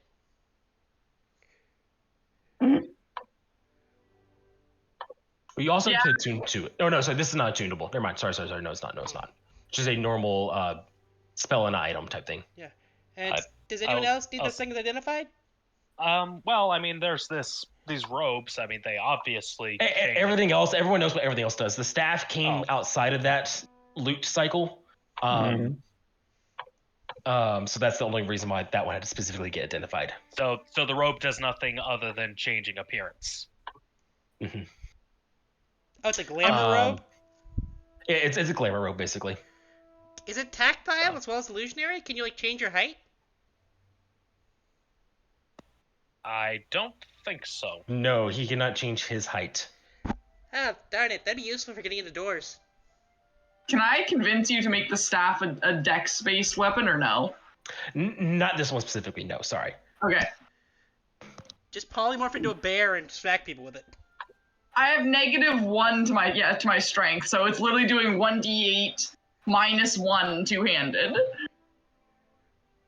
And with a 1 to hit. So I will not be using it in a melee context. But yeah, Fenix is gonna sit cross-legged on the ground, staff in his lap, and I'm gonna try casting Find Familiar. Okay. It takes 1 hour to cast if you were going to cast it. Really? Yes, it is a 1 hour spell. Then I will wait. Okay, cool. So you guys are talking, eating snacks. Phoenix is just wanting to cast the Find Familiar spell, but can't because they know they're gonna have a meeting coming in soon. Sounds about Nathan's just a little. He's relaxed. Like he's no longer on edge. He seems to be just kind of, not expecting anything crazy to happen. Maybe has a bit of a knowing smile on his face. Probably has a more like, yeah, everything went according to plan, more or less, kind of like vibe of like, all right. About 20 minutes would go by of just you guys just relaxing. When the door would open and a halfling would come in, and it would be a halfling woman. And she'd be like, could you all follow me, please, to Miss Clawpaw's office? Clawpaw? Clawpaw's office, yes. Okay. Clawpaw. Oh, sorry, Claypaw. Sorry, Claypaw. Okay, I was gonna say. Clawpaw. Claypaw. I misread it. My own notes. Of course, Nathan's gonna be like, what? Nathan, what's wrong? They all look at Nathan like, He's like looking at you five, looking at the attendant. They're going into the second in charge's command's office. Have you never been there? He's like, we're underdressed. We need new clothes. Wait, we don't have enough time. Fuck. He's like patting himself down, opens his like bag of holding, and just like going through it. He's like, no, nothing in your size, nothing in your size. Does anyone have We're calm doomed. emotions? We're fucked. We're all gonna die. She's gonna kill me again. No, Again? it's all good. Again? I didn't die, but I did die. I was fine. Again, I didn't die, but I did die is the biggest mood. Do I get the mood that he's like scared of this lady, or he wants to impress her? It's one of those things where like, I think it's a bit of both. Yeah. yeah, definitely both, but more not scared, more like this is definitely someone very important. I can't take my kids to church in raggedy clothes. Of course, the halfling attendant is just like, she is waiting for you all. He's like, she's waiting. Go, go, go, go, go, go. And he like just like If I picks up. known I was going to meet the president, I would have put on a tie. I mean, look at me. I look like a schlemiel. He's just gonna pick up. I mean, you Dusty, have- go, and he just starts walking. Yeah, it's like, I mean, Gwillick at least has the robe. You can look fancy, right?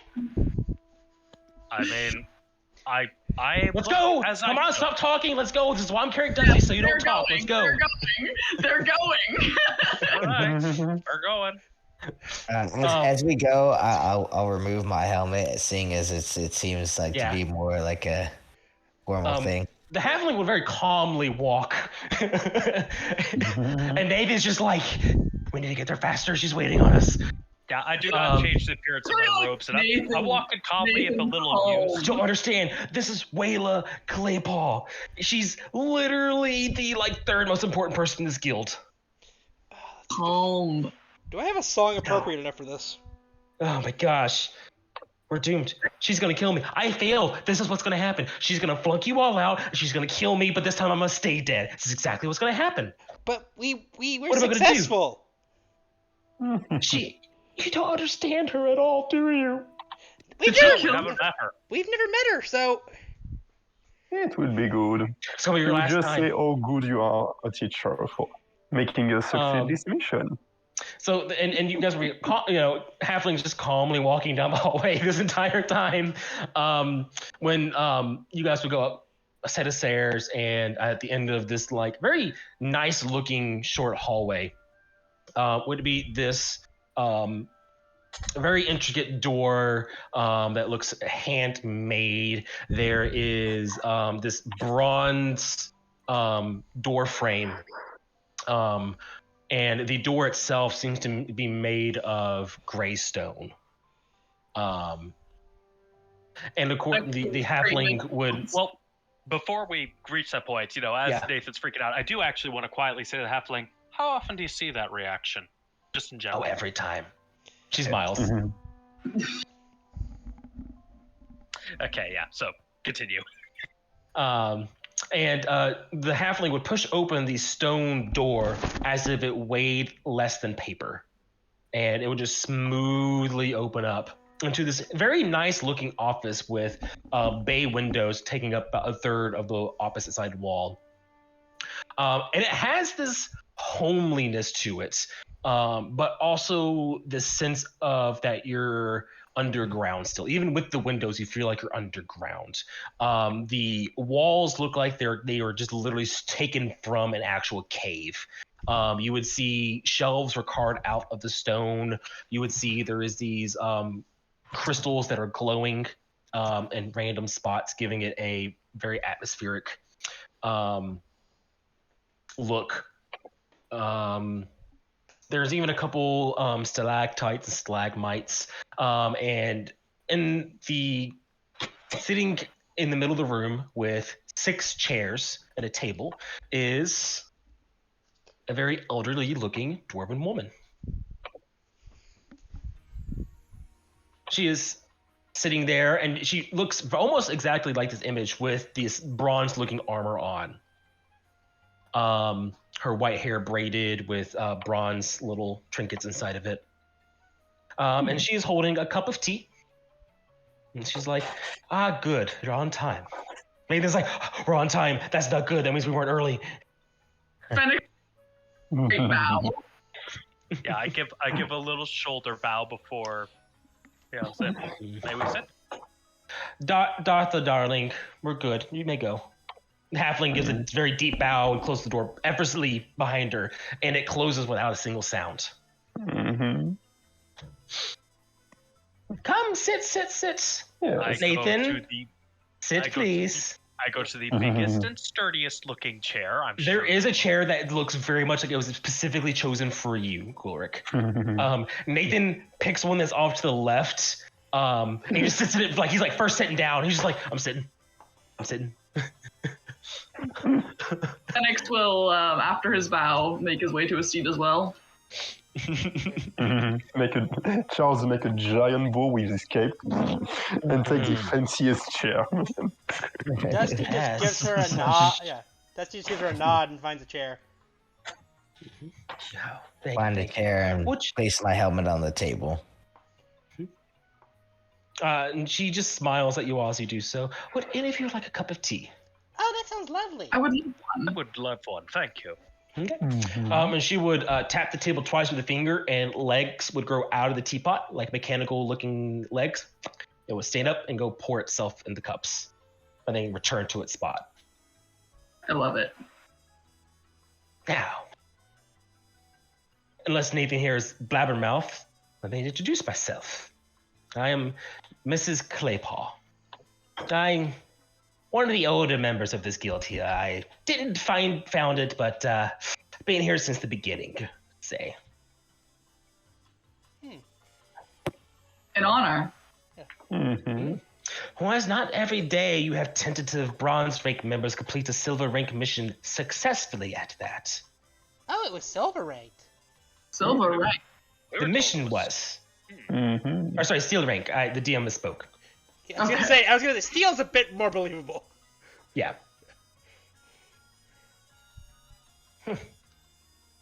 So, tell me about it. Tell me all about it from the very beginning to the point where you all came back to the Convergence. Just censor the playlist of recordings. Charles. There was nothing much to say, just first we just had to we just took a normal looking mission to look for like goblin raids in this specific facet of black snow. In investigating it, we found that there were some goblins camps near one of the villages.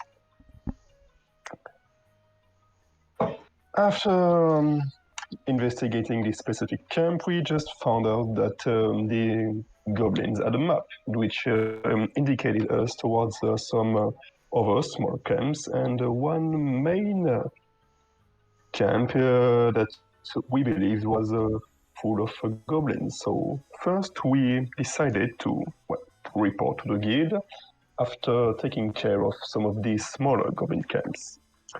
We ensured the villagers to safety, and after reporting to the guild, that's where we gave you the information about the goblin maps and the main goblin camp. We returned to this facet. We learned that there will be a ritual linked to the cult of Baal, I'm not sure of this god, and we entered the main goblin camp. We found a side entrance, entered it, and after some, you can say, difficulties and great fighting on our part, which costed the life of one of our dear companions, we managed to take care of all the goblins in this camp. We also rescued one family from the first villagers that called the guild to our help, who were taken care, and as well as one of our guild member, Malark, who wanted to try his chance at this camp and got unfortunately captured by the goblins. And also we found the body of one of our members who went missing 2 years ago. But his body didn't seem to be 2 years old, so we believe the goblins may have kept him for some time. There was a vampire of sorts flying about could explain. Yes, the main goblin cultist seem to be like vampire-like, and some of his goons seem to be enhanced by his magic or divine rituals. Also, there Or was an else altar very to the well god. trained. Oh, sorry. Also, there was an altar to the god of murder. Yes, Ball. The entire time, Wayla here would be smiling like a grandmother hearing their child blab about like any other school day. Very excited, and she was like, "Why did you choose the order for the camps that you did?" Towns. We didn't want Yes, any people to be attacked. next to the towns, and also like to maybe try to get rid of them quickly without any possible runaway goblin going back to the main camp. We figured that taking out the smaller ones would lower the chances of their main camp being informed. Mm-hmm. And you mentioned there was another goblin that you left alive at the place, right? There was. I didn't, but yes. Yes, there was this, like in one of these small forest, we call them. We, like in this town, we or some other villages, we found goblins that were unferal, and this one was not. So we figured to better let him live. Yeah. Okay. He was rather amicable. How so? He showed us the entrance into a secret entrance into the deep layers of the caves that we were exploring. It allowed us to strike many goblins essentially from their rear flank. Wonder why he let you do that. You said he was part of them, right? He was there with them? He wasn't with he didn't seem to be fond of them. He was a neutral party, uninterested in violence nor goodness, simply keeping a balance in the world. Oh, that's interesting. Where there is bad, he would do good. Where there was good, he would simply balance it. Shino has such an interesting takeout on life. And she would point at Gwilric, right? Is that how you say it? Yes, it is.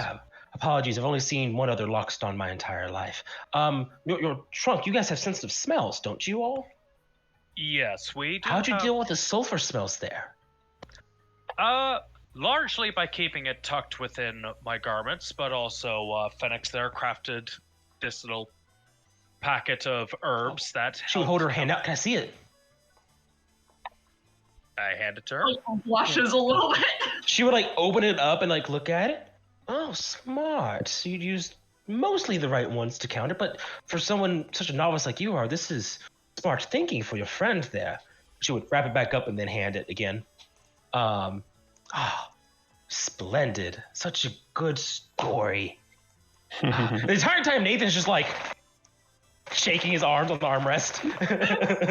Just waiting for something to go wrong. Nathan's the guy who broke the armrest and is holding it in place the whole time nervously.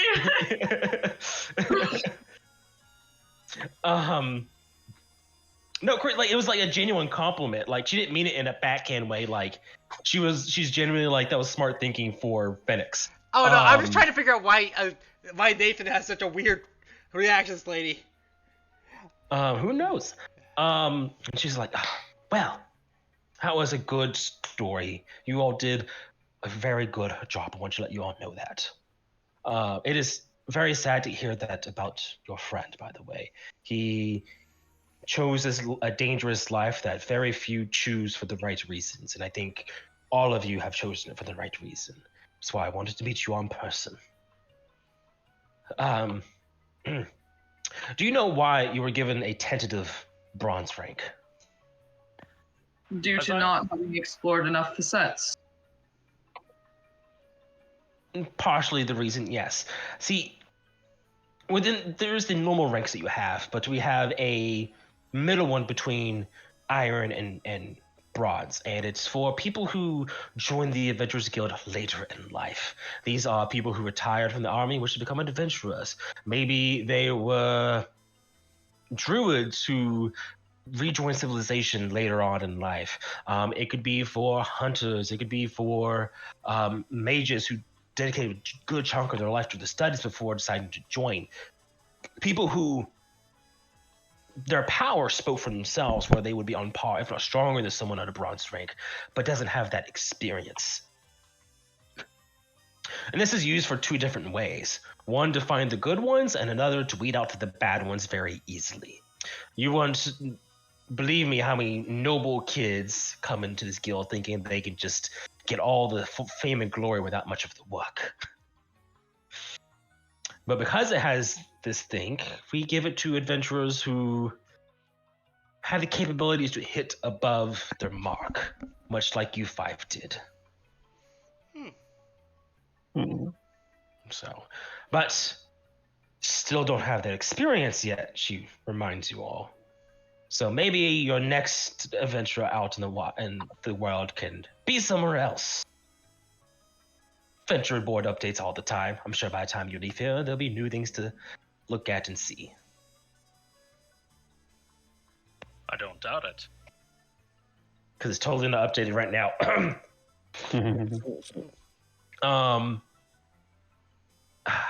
So,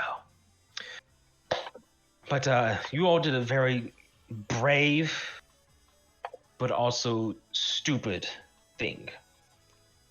Because you hit above your mark, you guys risked your lives when you should have stopped and accepted the fact that this was too difficult of a task for you. And you paid the ultimate price for it. You all are lucky only one of you died, and not all of you. Or worse, the people we were meant to save died. And you were told this was silver rank, and you were still technically on silver, steel. Iron rank, yes. You were all, man. It's my fault for getting 3 gray silver ranks. For picking those 3. On paper, you guys are all on iron rank going for a steel mission, and that's something an iron rank should have never done. Bronze going for iron. So it is perplexing of how to reward you. Should I reward you for your full-hearted luck, or should I reward you all for your bravery? A mix of the two. It's an interesting choice us higher rankings have to choose. And it's not just at your lower ranks. You have people who are gold who come across a rift that it's a rift break, and it's twice as deadly, and they choose to stay behind and try to stop it, and they die trying. They die bravely, but they die. Perhaps I speak out of turn, but I would suggest rewarding us for the result. And I would agree, for the most part. There still needs to be a little bit of a punishment tied into the reward. Something to make you truly understand what it means to choose between understanding your own capabilities versus your outstanding luck. I would argue that we do have a punishment already, as for the grief of our fallen companion. And that is his punishment, she would say. It is sad. I wish no one had died. And if I could turn back time and give you all a proper warning, I would have never let you all go in the first place. But as in life, we must understand our consequences of our actions and learn from them. So that's what it'll be, a lesson. You are all on 1 month probation from taking any rewards from the board. Wait, does that include taking missions at all? She would nod, yes. Oh. Take the time to reflect amongst yourselves, train harder, get stronger, and be ready to earn the bronze rank officially, and do great things from this guild like I expect all of you to do. Your hearts are on the right place. Don't think of it as a real punishment. Think of it as me giving you a reason to take a step back and truly understand what you guys are doing here. Will we still be rewarded for this task. Of that we course, you guys have something very amazing, and for that, there is 2 types of reward: monetary and a very special reward that we give to people who do very special things, like you all did. Okay. You were all already rewarded for the first camp, which was 60 gold pieces. So you would base the rewards based off that. From our reports, the second camp was about 70% harder. So if we do some math, you pull out an abacus.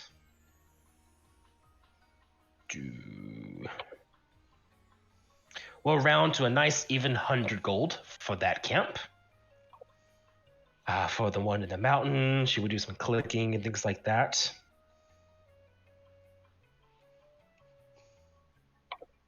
We're looking at about a 180 gold reward for that one.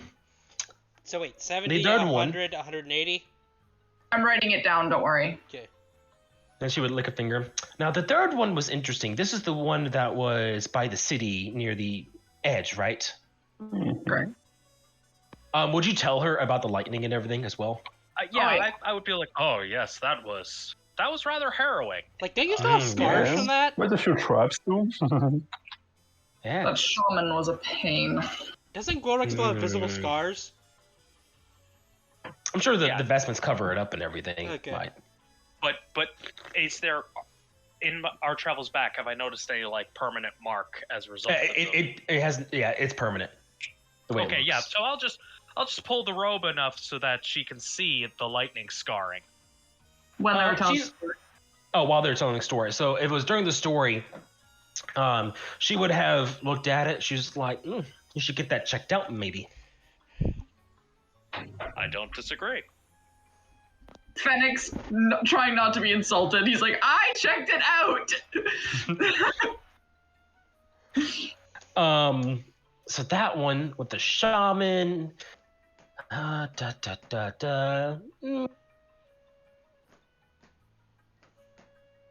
We'll give you 1 reputation and 250 gold for that one. And then the big one, the main camp. Let's see here, you rescued a family. You destroyed an altar to an evil god. You did it very smartly, finding a back entrance and going through. She put the apex down. I'm kidding. I already know what I'm giving you for this one. She would clap her hands, and she would stand up. And as she stands, Nathan just immediately bolts up. And she's like getting ready to like do whatever she asks him to do, if anything. And he's like, "Get up!" She's trying to get up. She's just gonna, as if she doesn't really, as if she doesn't care. She's gonna walk to the doors you all came through. Come on, follow me. I casually stand up and Joe follow. Casually but respectfully, but definitely not nearly as freaked out as Nathan. Fennec a little nervous. He's like, what? This is so confusing. We did good, but we did bad, and I don't understand. I think that's more about a certain recklessness on our part, is what she was getting at. Also, I think you just had a moment of empathy with Nathan, Venix. What was that? I think you just had a moment of empathy with Nathan Phoenix with that burst. We did good, but we did bad. I don't understand with Nathan going in the corner. Literally, a personality trait written on my sheet is I don't pay attention to risks in a situation. Don't tell me the odds. I don't care. So she would lead you down the hallway, down to the main floor, and then she would lead you down another set of stairs.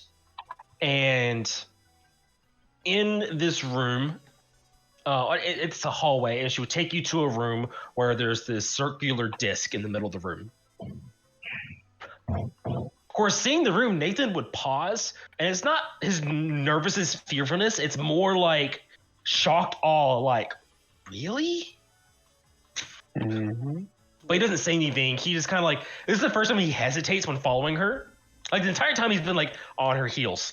This is the first time he hesitates. Not fear of entering the room, but like I said, shock and awe of what he sees. And she's like, come on, get on the elevator. Come on. Very well. Will obey. And you would all descend. Like, for like 5 minutes, you're on this thing. Flames are flickering a little nervously. Mhm. Is there elevator music playing? No, it's just this, like, hollow hum. Just... Nah, no music. And it would click in place, and she would go through another door. And you would enter this very large chamber that's broken up into 6 sections. You can't tell what the sections are. They all look mostly identical. But each section has a color. Black, white, blue, red, yellow, and green. And in the center is this bowl on a pedestal. A very like, more like a half sphere than a bowl, and has like a nice high edge ridge. She would wave a hand. Nathan, please wait by the elevator. Nathan's just like, all right, just stops moving by the elevator. And she would take you all to the center of this room here. Nathan, this is above you. Nathan, keep breathing, please. She's like, she didn't give me permission to breathe. Are we getting the impression this is kind of creepy and clandestine? What'd you say? Is this kind of creepy and clandestine, or am I just overreading this? Maybe, who knows? Okay. And you would all, she would gather you all around the bowl. She's like, this is a place we reward adventurers very, very specifically, as you get to choose what kind of reward you want. Tell me, how do she thinks about it, how she want to phrase this question. There are 6 key traits everyone has. Their physical might, their dexterity, their constitution, their intelligence, their wisdom, and their charisma. These are 6 ways we can identify a person's prowess. It's not 100% this way. There's a little leeway in certain areas, you know. Just because you have a lot of strength doesn't mean you can't have a lot of smartness as well. It's not black and white. For adventurers, we see as, how we should say, the golden childs, the ones that could and should and will be the best of the best. We help them out. You all will receive free training in one of these abilities of yours, of your choosing.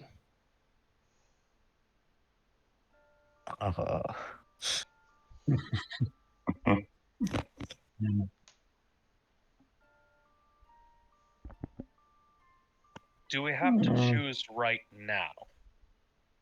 She would say, well, the training takes a while, so you can choose later. It is not a reward you have to take now.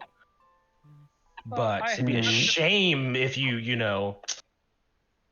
if you didn't have such a long amount of, vacation time to use for something. She smiles. I return the smile and say, I was mainly asking for the benefit of my fellows. I have a fairly good idea of what training I would like to receive. I as well. So As wait, well. so we know which ones they are based on the lights. No, you wouldn't. There's no symbols. There's just a color theme to each, or not a theme, but just like a symbol of each of the 6 houses represented there. So we have to enter each house to get training? She would say, yes, but no. I highly suggest each of you join a house, whether it's the same one, a different one, or groupings, 2s and 3s, or however you wish. Joining a house is much more than status. There is resources, there is training, there is a brother and sisterhood with each house where you can help each other out. Not everyone believes this, but you can't be a hero alone. You can't prepare for everything, no matter how hard you try. Be that as it may, I feel like there would be a conflict of interest for me if I were to join a house. I am part of a specific tradition with specific beliefs. those beliefs might come at odds with the interests of a house. She says, good thing there's a 7th house, isn't there? Why don't you go check out the Bronze Palace there, Mr. Gwilvik? And she would pat you on your arm. I don't remember the specific handout. Does Gwilrick know what the hell she's talking about? Probably not. Yeah. Oh, there's the document, Palace of Bronze, so I at least know what to refer to. But yeah, I do have an idea of what training I'd like to go for. May I say which training I would like? Of course. Among the tradition I belong to, the Bone Dreamers, strength and prowess in arms and our ability to withstand brutal punishment is important, but more than that, we need to be in touch with our instincts. We need to be able to have that innate connection with the ghosts, the spirits of our ancestors. I would like to undergo training to better get in touch with my instincts in order to become wiser. She would nod. It's a good choice. It won't be of necessarily immediate benefit, but it will help me in the long run. And she would gesture to the green section. I should just go there? I'll nod and walk over there. Nothing happens. You're just standing there. She would look to the 4 of you. Do you always have your choices ready now, or would you like to come back another time? You guys can go first. I would like to be stronger, to have greater might than I already possess. Where can I Physical might? find that? Yes. Intelligence might? Charismatic might? Physical. I wish She would to be gesture to the red strong. section. I figured. And I walk over there.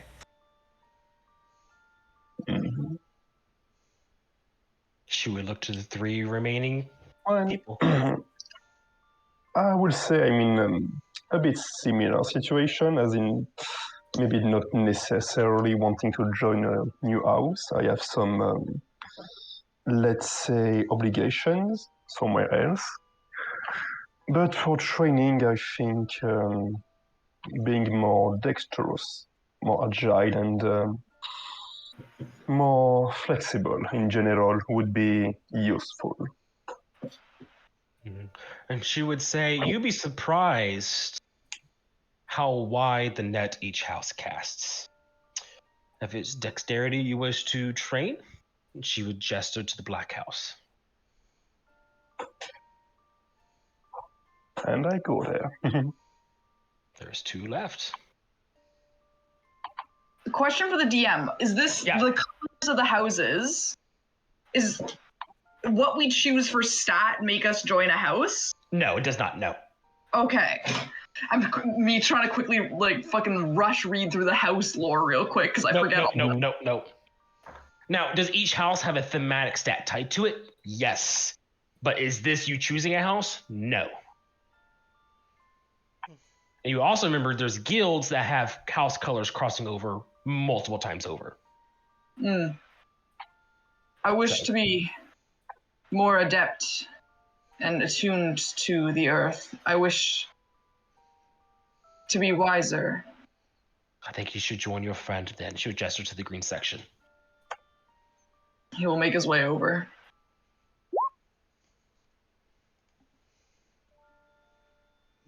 And then there's 1. And she would look at you, Dusty.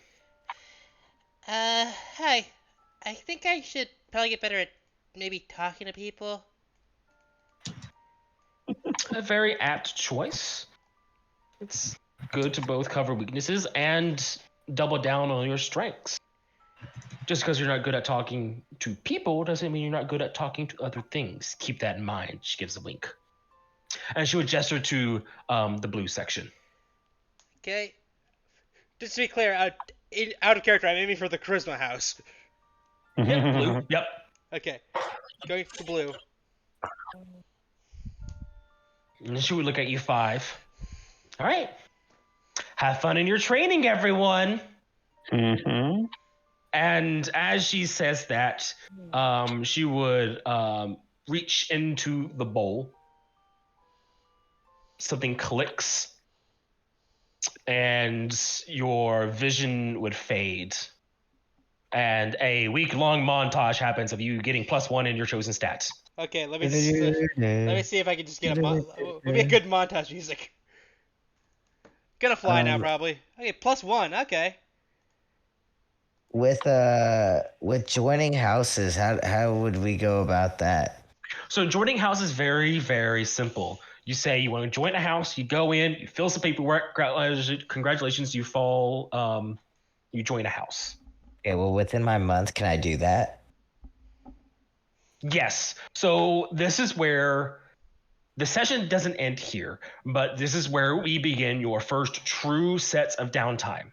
We did have a little bit last time before the goblin mission, but that was more centered around that. So this is in character 3 weeks of you all doing whatever you wish. You can join houses, you can join guilds, you can craft things, you can do research, you can travel, you can talk to NPCs, you can commit crimes, you can do theft, you can go commit murder, you can go find love, you can go do a performance on the stage, your imagination is your limit here, and the dice rolls and your character's capabilities.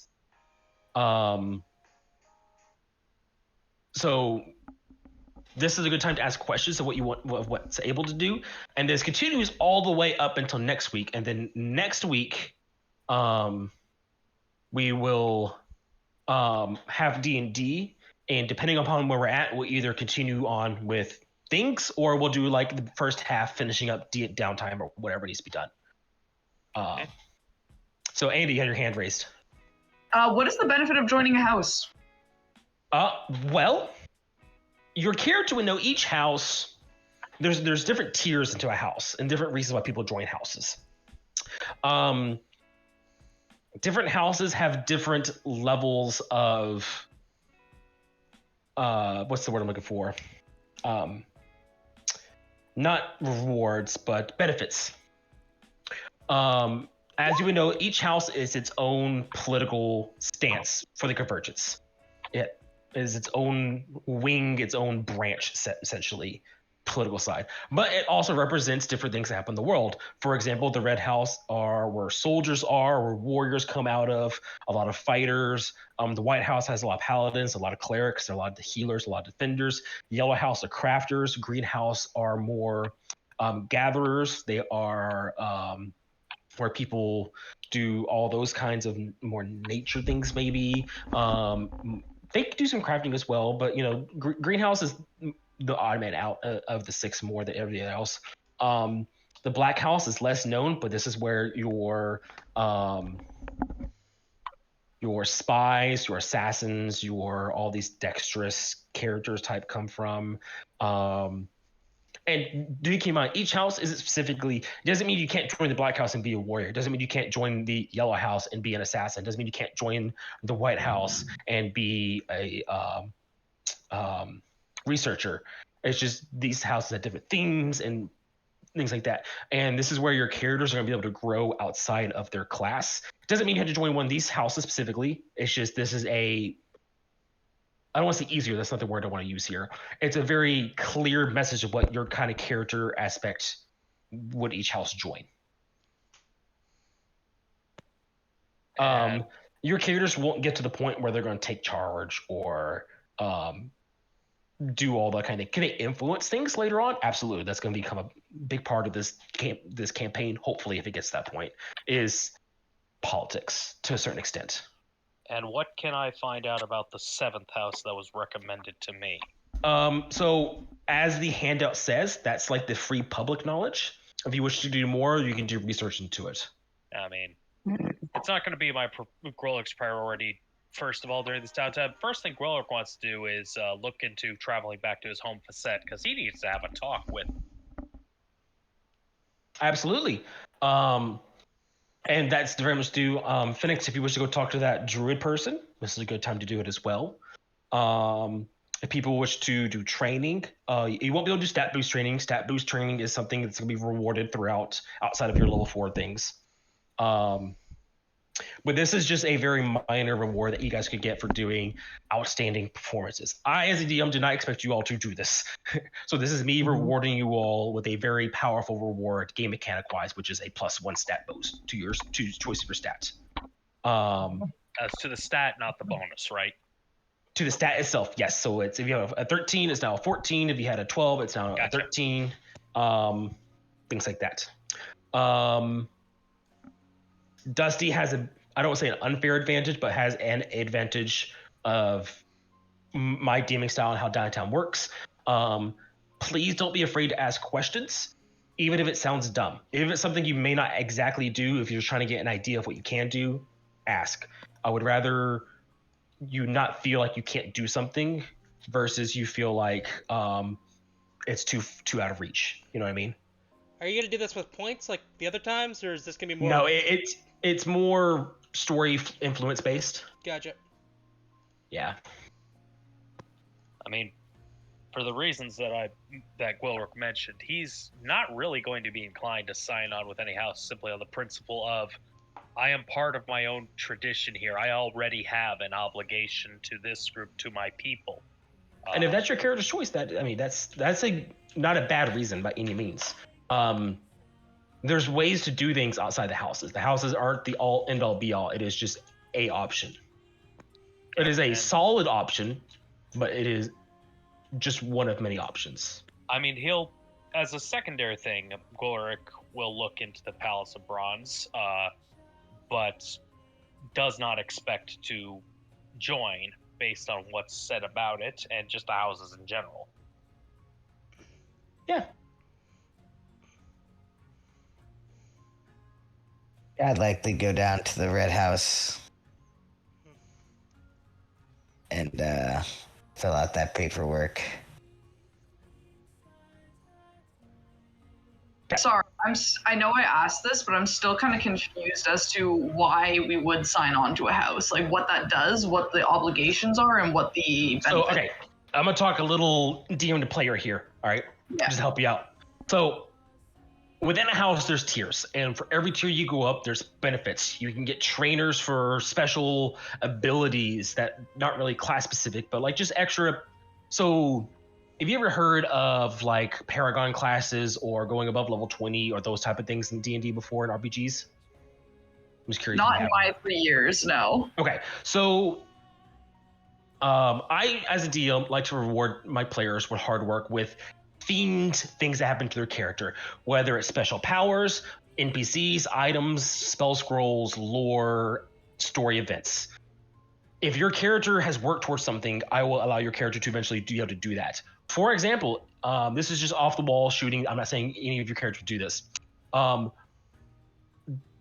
We'll use Phoenix for example. If Gwilrick wants to be able to summon a fire elemental but change it into a healing flame, that's something he could eventually do.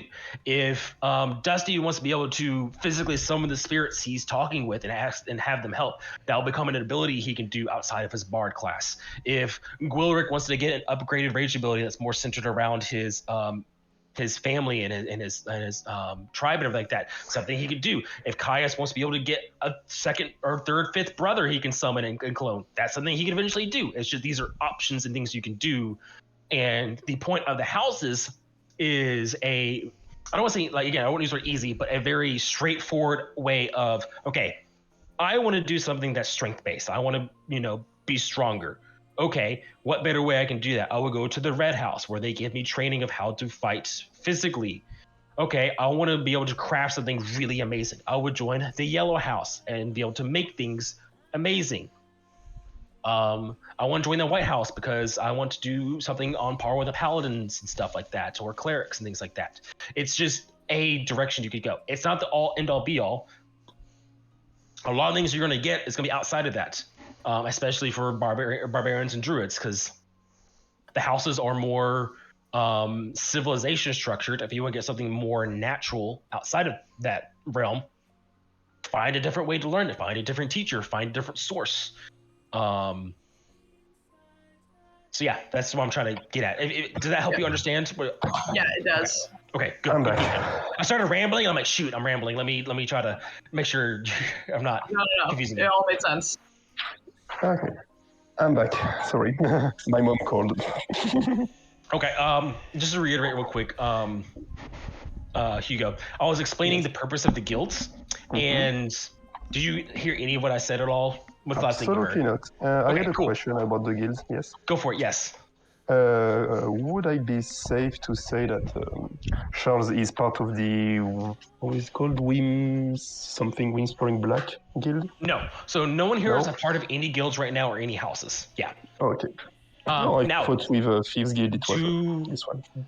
so do members that you associate with are part of that guild? Most likely, yes. I would say out of character, yes. Are they part of other guilds? Maybe, absolutely, just as well. Organizations and guilds and houses are three separate things. You're part of an organization, not a guild or a house. Okay. Another example is like tribes. Tribes are neither organizations, guilds, or houses. Those are a different entity where you can do other things. It's remember, told you from the very beginning, I want to create a story around the players and how you influence the world. I'm not going to tell you a story about an ice elementalist who can make giant swords out of ice because none of your characters would be interested in that. But when I make story elements about spirits and fire and being suave and having a sexy mustache and a cape and bone dreams and all these other cool things your characters have going for them, absolutely yes. This also is the end of the prologue to this campaign. This is where a lot of things are going to open up. You guys are going to start doing more things. Hopefully here in a few sessions, you guys will be able to do your first rift as well, maybe, possibly. So rifts do start off at steel rank. So head on head, maybe be level 4-ish before you do one. Unless you were like, oh, that one's weak to like 50% of what we can do, let's go do it.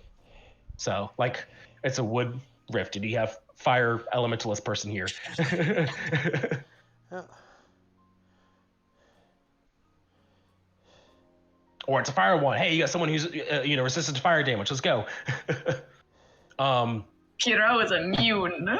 Exactly. So, and this is a great time for you to research interests your character has to figure out which path they would go down very hard or very, as a primary goal of theirs, while they have secondary goals they wish to touch upon and maybe have happen to them and things like that. So I will tell you the story of my character who followed this type of downtime system of Matthew Azermagic, which Dusty, you can make your noise right now if you wish to. Oh, the noise about downtime? Well, just Matthew Azermagic and how his downtime shaped him. Yeah, I'm just making noises. Like, I heard the ice elementalist, I'm like, if any of you summon a succubus, just don't. So my character, Matthew That sounds funny. Azermagic. So my character, Matthew Azermagic, in this campaign originally went down a lot of downtime that turned him into an ice elementalist, warlock summoner type character who made contracts and made deals with people and got powers and stole souls and all these cool, totally not morally dark things whatsoever. Yeah. If you guys want to go back, most of it's still on the YouTube channel, I think.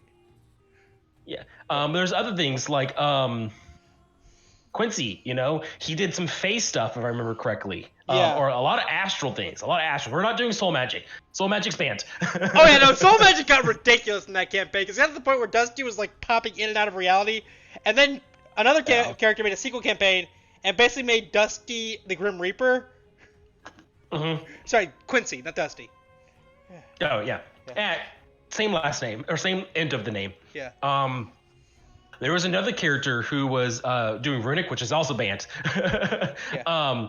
Which is they were putting runes on things and creating these powerful magic items with them that totally was overpowered. But there's just downtime can do a lot of things. But also, didn't Quincy train orphans for a while as well as part of your downtime? I believe so. Yes, he was training something orphans. Like that. He made like a little ninja thing of orphans. Because he was Um, training I'm- orphans at the original Bronze Palace, if I remember correctly. Yeah, if I remember Zach, who was the smith, he was doing a lot of like just smithing downtime and making really strong weapons as well. He got screwed over by his rolls so much. Yeah, he kind of hurt himself with some bad rolls at the end of his like what he wanted with his character to do, which I thought was unfair from Ernie, but it happened. Yeah. So, Do we want to just talk about downtime right now, since we still have like an hour and a half left of normal session? I don't want to say the session's over, but if anyone wishes to go early, you can take a break, think about things, ask questions. This right here is more to answer questions than to actually do anything straightforward. We could do some things because we have an hour. And if we can, I would like to end a little early, maybe like 20, 30 minutes, because I would like to do some laundry. I just realized. But if I need to stay until end of time, absolutely I can. Like I said, I'm here for you guys. I have purposely blocked off these 4 hours for D&D specifically every week, unless there's an emergency at work involving car crashes and Germans. And angry Germans. Angry Germans, yeah, specifically angry Germans. So give me a second. I need to grab my fan. I'm starting to sweat. It's German springtime, so it's getting hot in this house. So give me like 2 minutes, and I'll be right back. It's Canadian springtime. I'm in 3 blankets right now. Yeah. Really? I wish I was in blankets. I am wearing shorts and a t-shirt right now. It is toasty in this house. Man, North America's weird, man. It's hot down here. Yeah, it's hot It's over here. still so cold in Canada. We've been getting off and on. We still get off and on like frost and snow in the spring. Mhm. I mean, how far north are you? I'm not that far north. I'm in Ontario. It was literally 100 degrees like 3 days ago over here. Yeah. Every time I hear Fahrenheit, I get so concerned, and then I remember it's Yeah. Fahrenheit. Oh, right. We had like 30s in Celsius, so how much is it? Are they like, Well, remember, Fahrenheit is body temperature. Celsius is water temperature. Yeah, but it's It's supposed stupid to to get use it. warmer. It's supposed to get warmer this week. This past week has just been like ice rain all week. So cold. There was a day recently where we had a brief spurt of hail, but that was an outlier. I always say We that have this. Yeah. in my hometown, we don't have seasons. We have hot, cold, wet, and any combination thereof. I've Yes. mentioned that before, I just realized. But yeah, currently it's pretty temperate. It's like 60 Fahrenheit. yeah. About character stuff. So I feel like Phoenix doesn't have a very strong backstory to work into the campaign in any way. Not right now, but you're also level 3. True. So the point of this prologue wasn't to just directly introduce your characters to anything story-wise. It was to help you understand your characters, which I feel like I did a pretty good job. Yes. Yeah. I mean, if we're gonna do a month, I kind of want to get to a thing you Yeah, there are messaged me things I about. wrote in backstory that nothing. Maybe different. I would do different. What'd you say, Dusty? If we have a month, I either want to get to the thing you messaged me about, or see if I can roll for a research thing first because of that message you sent me. Yeah. I mean, there's a lot of things we can do. I'm just trying to make sure everyone's on the same page of what the purpose of this is, and then we can we'll just take turns round robin. Like, all right, you go. Okay, we'll do a couple things. You go. You go. You go. You go. You go. You go. And then you go. And then you go. Yeah. Honestly, I think we have could. a general idea of overarching things I might point towards, but the first and foremost is to go back to my home facet and talk to my mentor. Yes. A lot of I do have RP. a question. Okay, yes, real quick, guys. Yeah, sorry. You mentioned like being able to train to kind of unlock certain abilities and things like that. I know the Echo Knight at like level 18 does get a second Echo. Yeah. So you're saying it's possible to get that second Echo before then with my. It was an example. If you wish to do something like that, absolutely. But that's not your limitation. You could also train with your Echo to make your Echo to be able to do more things as well. Yeah. Am I able to also? So I've always really, really wanted to play a Battle Master, but this Echo Knight thing kind of like just seemed more appealing. Would it be possible to train so much that like I unlock certain Battle Master maneuvers? That is definitely on the table. Yes. Cool. I mean, That's awesome. so I will say this: a good rule of thumb is if it's a feat, it is more easily attainable than a class ability. Okay. That is a rule of thumb to like kind of guide you if you're going for that more mechanical sense. I mean, for your character, if what I they want to recall do. correctly, getting battle master things is a feat. That's what I'm saying. Like this martial through adept. training. I just had a crazy idea of something Gwilrick could aim for in the long run. Does it mean like in a month could you get this feat? No. Okay. So this is me speaking as a DM against the player. This month is for your character to mostly do research and figure out what they want to do and start the paths of what they want to do versus, 3 weeks, boom, I'm getting a feat. No, this is not what this is.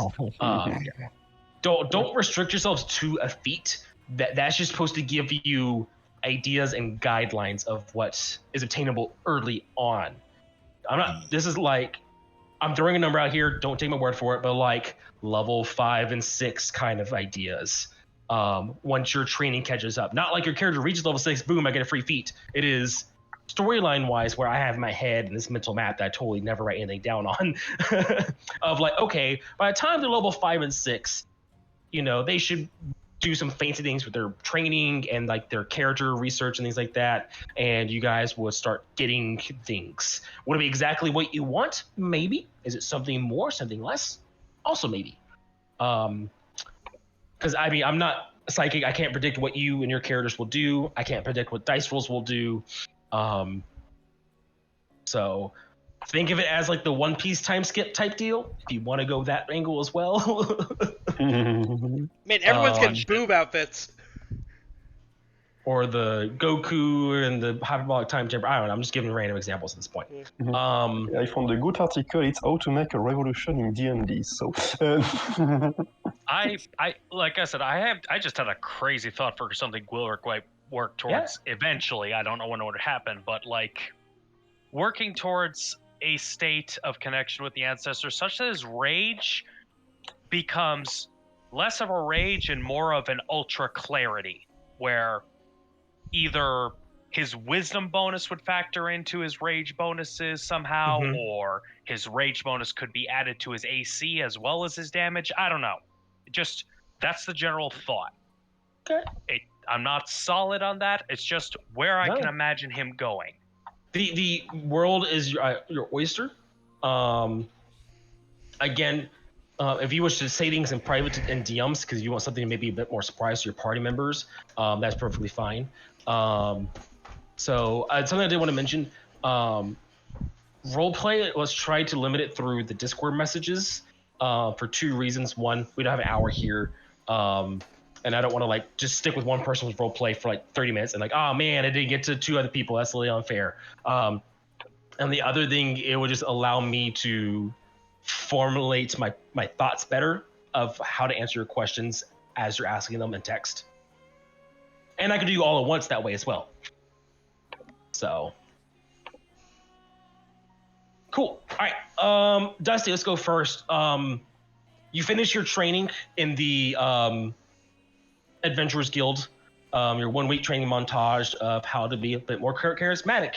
How you want that training to take place, I will allow you to have creative liberty. But your 1 week is over. What does Dusty do with all this free time? He really wants to. He's going to the library and he wants to research that dagger and that key. Okay, cool. I guess you can go to Gerald. Yeah, I'm gonna ask him if he remembers that parchment too. Okay. Also, I do want to mention real quick, if you guys want to do things together as well, that's 100% also something you could do. If, for example, Dusty and Gwilrick, you guys want to do something with spirits, go for it. Caius, if you want to go with Hugo back to his little diner area, go for it. If you guys want to join a house together, go for it. Does anyone want to come with Dusty to the library? I wasn't trying to insinuate anything with that, but it's just the idea just come to my mind as well. So, but if no one does, so Dusty, you would go into Gerald's library. It looks just like it always does. It is random stacks of books all over the place. No organization whatsoever. It is chaotic, to say the least. And you would see the simple-looking human man with his glasses on, working on transcribing yet another book. Hi, Gerald. He's just writing. Obviously, doesn't acknowledge your presence yet. I'm gonna go up to see what he's writing. You kind of look over his shoulder, and he has this paper with a charcoal, etching on it, and he's like writing in his book in ink of what's on it, like just copying what's down on it right now. Gotcha. You can't read it or understand it. Gotcha. Okay, I'm gonna tap him on the back. Huh? What? Who goes? Oh, it's you, Dusty. Hi, Gerald. I have some stuff I need some help finding the books I saw for him. You know the deal. If you can find it, you can borrow it. Okay, thanks. I was hoping you might remember, but your organization's skills are worse than mine. I know where everything's at, Then and can you know this. Then can you help me? I don't know. Is it worth my time? Depends. I'm working on something very important here. Depends. Are these more important? I show him the two artifacts. You show him what again? The dagger and the key. He ignores the dagger as if you just showed him, basically nothing. The key he kind of looks at with a raised eyebrow. He's like, and he flips it over and sees like the key part. He's like, oh, yet another puzzle. And he just walks off with it into his aisles of books. I'm not going to see him for another 40 minutes, am I? More likely, yes. Then, in the meantime, I'm going to look up if there's any connection between ball and daggers, because I know it was found at a thing of ball. Give me a history-based just give me a investigation check and a history check. One of each. Okay, I'm going to guide myself just in case. On one of them. You can't do both. I'll do it on the history check. Well, that may have been good. Okay, so that gets it up to 12. Then investigation. That's much better. Alrighty. So you pull out books involving ball and sacrifices and daggers and rituals and all these different books. You're able to easily enough sift through them. You remember where a couple books were in the past and they haven't really moved, or they were just put back on top of the book pile they were already part of. So you're able to like quickly find a handful of references. Ball and daggers go together pretty well.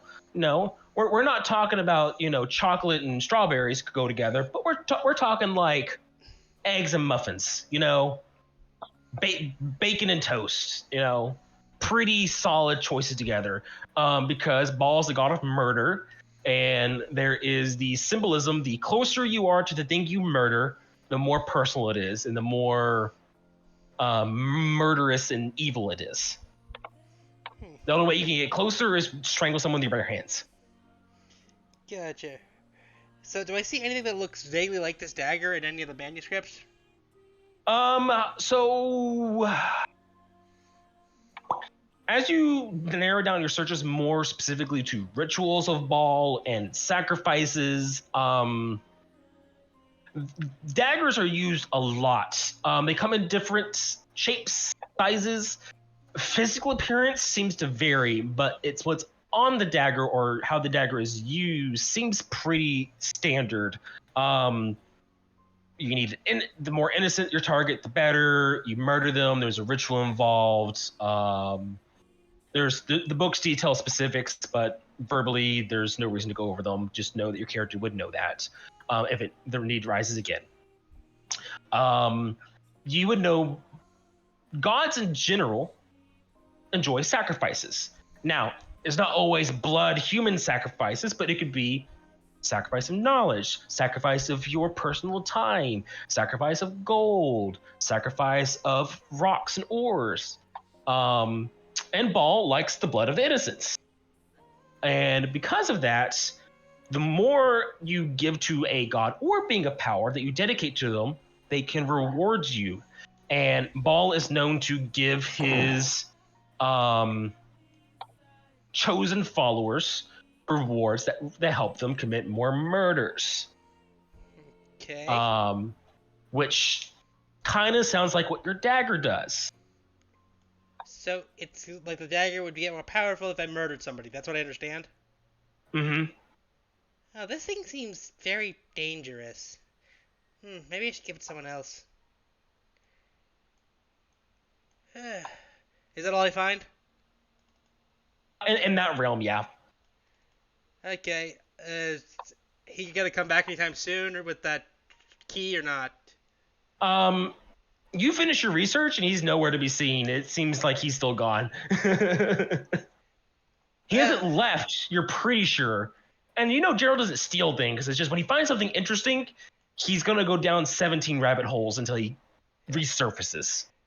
Well, Dusty's gonna look into if there's anything dangerous about god weapons, because he doesn't want to like burn down the place by accident, but maybe like setting it on fire. Because he doesn't know what the dagger does. So he's gonna keep researching it. I think I'll have my downtime there. So you identified it, so you know what it does.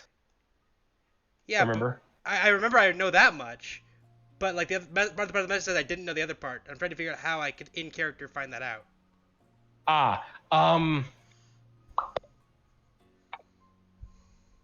Because you researched altars and sacrifice and things like that, you would know weapons or any item specifically that a god blesses or being a power blesses usually ties it to a person somehow.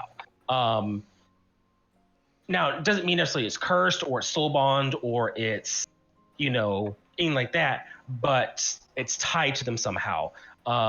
So this dagger could either be untied to someone or tied to you since you were the next person to pick it up. Or it could still be tied to a goblin. You don't know that, but it's definitely in that realm of possibility that kind of thing happens. Gotcha. I wonder if I can test out how it's tied to me. Dusty's just muttering to himself. But that's pretty much outside of training. I think that's all I really wanted to accomplish downtime. Just for like right now? Well, I can't think of anything else really pressing at the moment. Okay, so right now. But like, again, this doesn't take you a month. This is like a day of that. Yeah. Well, yeah, but like also we're doing RP right now, and I don't want to take up everyone else's time. Yep. Okay, it's cool. So we'll move on to Caius. Oh man. All right. I actually had a list. 1 second. Oh, he had a Okay. list. I Yeah. like it. So, first thing I'm gonna do is go down to the market, and look for some nets. Nets, like the basic player's handbook net? Yeah. Yep, you can find one easily. Okay. Awesome. Can I get 5 of those? If you have the money for it. General rule of thumb, during downtime, if it's in the player's handbook, you can just buy it. You don't need to like describe what you're doing. You're just like, hey, I go to a store and I buy this. I give you 2 thumbs up and we're good to go. Let me just check how much it is in standard.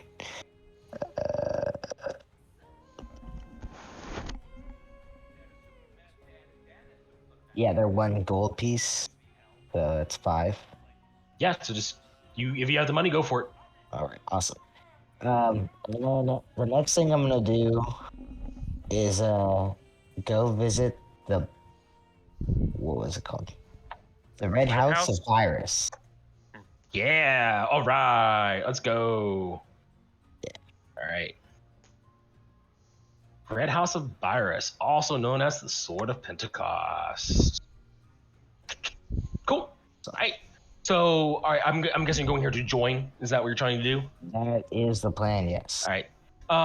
This is just player knowledge. It's very simple to understand where to go if you wish to join a house. There's no roles or anything. You just tell me you want to do this.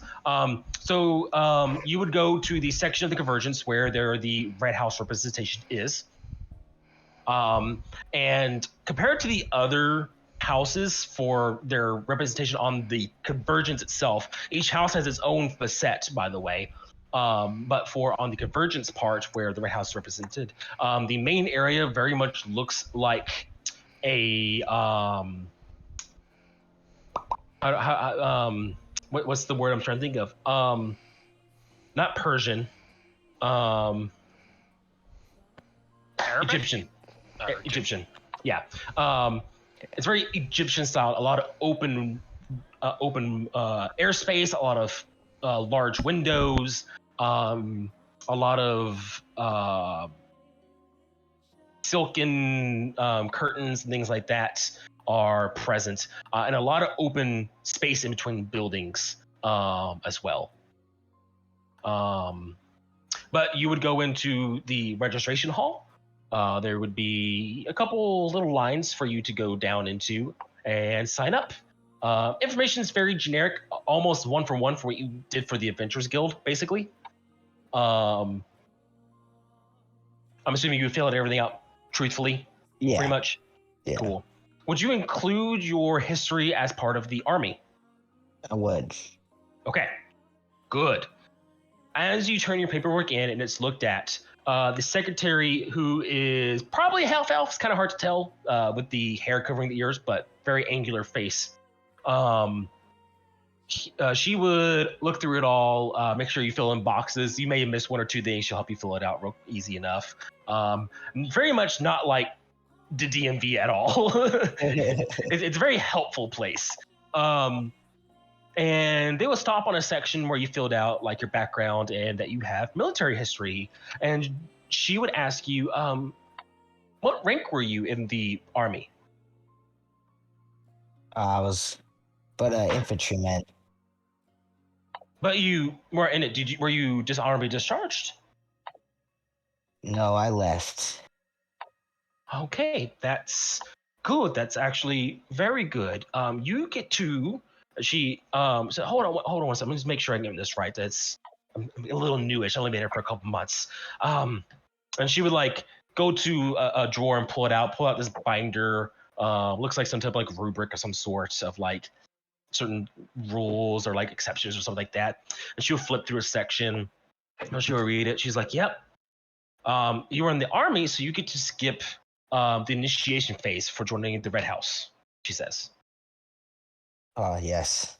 And due to your time and service as a thank you from the Red House, all fees are waived for joining as well. Even better. She had a little insignia on her desk, but she like puts it away in a drawer and opens a drawer right next to it, and it looks like a little bit nicer insignia. For the Red House, it's a steel pendant of a iron nail and a sword crossing. Okay. Mm-hmm. Very cool. It's a very simple looking sword. Doesn't look like anything fancy. And on the back of it, she would put your name on it as well on the back of it. She's like, "What? Here is your house badge. Just make sure you wear this when you're on the premise, so no one just assumes you're just a random person walking around." General rule of thumb: the fancier the symbol, the higher ranking they are. So if you see someone with a lot of things on it, maybe like an extra weapon or some colors, just mind your manners around people here, she suggests. Is there anything I can help you with now? Yes, I did seek information of a certain officer from the military. One of my old friends. I just wanted to see how he has been, and if he I could find information here. Well, that's a little complex. Emphasis on little. If he's a member of this house, we can tell you if he is and maybe where he's at. We don't have access to the army's records, just only if they were a member of the Red House, she says. That makes sense. Well then, thank you very kindly. If you give me his name, I can look him up and at least give you something. Yes, his name. I have it written down, but I only have his first name written down. 1 second. Is this the commanding officer, the elf? Yeah. Escanes Escanes. Lindauer. Yeah. She was like, Eskinus Glendower. Hold on a moment. Let me go check my records. Give me 20 minutes, she says. And she would hurry through a side door. It's not really a door. It's just more of an entryway with a curtain there. The waiting room was pretty empty at this time of day. One or two other people looking to sign up. It looks like very, people who look kind of like you, people you would expect to be in the Red House almost. Brawley has a weapon on him, armor, that kind of thing.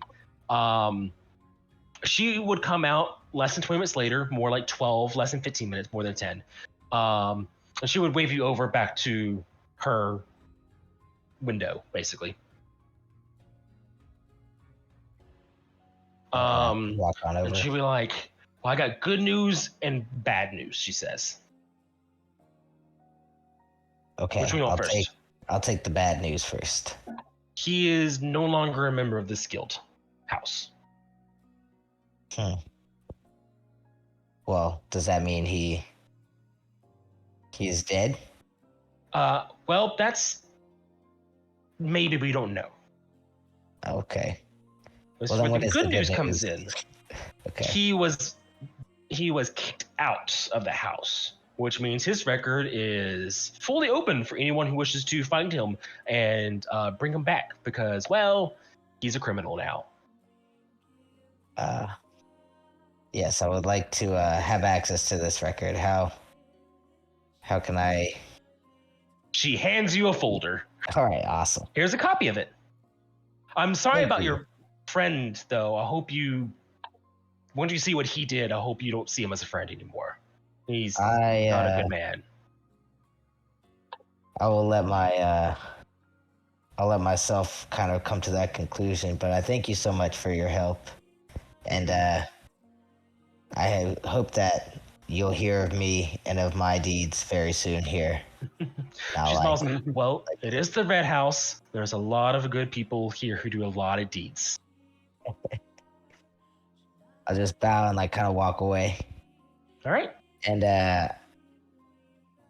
before I get into this information in this folder, I'll actually head to the Scar Forge and try to get lodging there so that I can begin training for the 1 month that we are.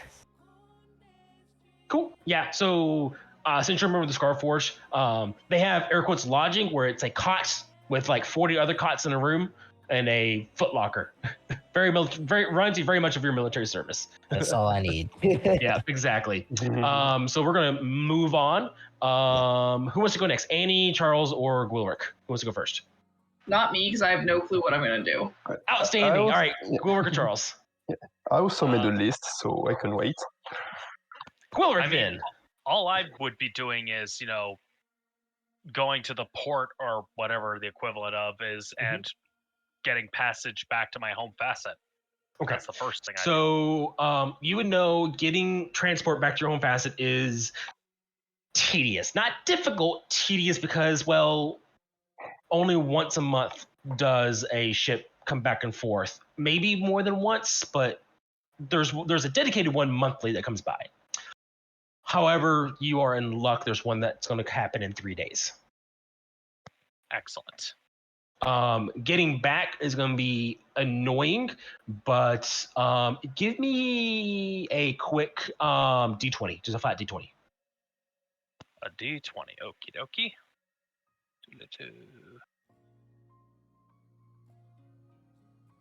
Cool. You would know you can request one. It just costs a little bit of money to pay for someone to go all the way out of their way to come back to that facility to pick someone up. How much money? Let me do some math here. For your facet, so describing you'd probably investigate the pricing and things like that, right? So you would talk to one of the harbor masters of hey, here's my facets in this general area, and he would be got a weird question for you. How good are you at picking things heavy and stuff? I gesture to my arms and just say, "How good do you think I am?" You know, Magic exists. I don't know. I mean, no, I'm pointing to like my musculature. Hey, You know, the guy says magic exists. I don't know. I'm good at lifting. All right, cool. Well, about when do you want picked up? Got a date range? Do I know how long is the trip to my home facet, DM? To your home facet, it's about 2-3 days. It's kind of hard to tell, but about that time frame. It's not a short trip whatsoever from the Convergence. And who knows how long I'll have to be there. So, okay, what was the question he just asked me? About when do you want to be picked up? As soon as possible. He's like, Wait, picked okay. up? Do you mean like for the return trip or? Yeah, for the return trip. Oh, I misunderstood the question. I said. Yeah, sorry. Because there's the normal one going there in 3 days. You're trying to figure out the one to get back.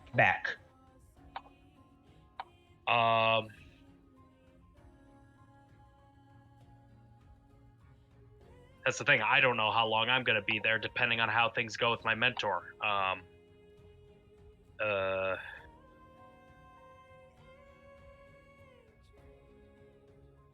I would like to be there for at least 2 days. Okay, so you schedule it for 2 days after you get there? The return trip? Yeah. May as well. He nods.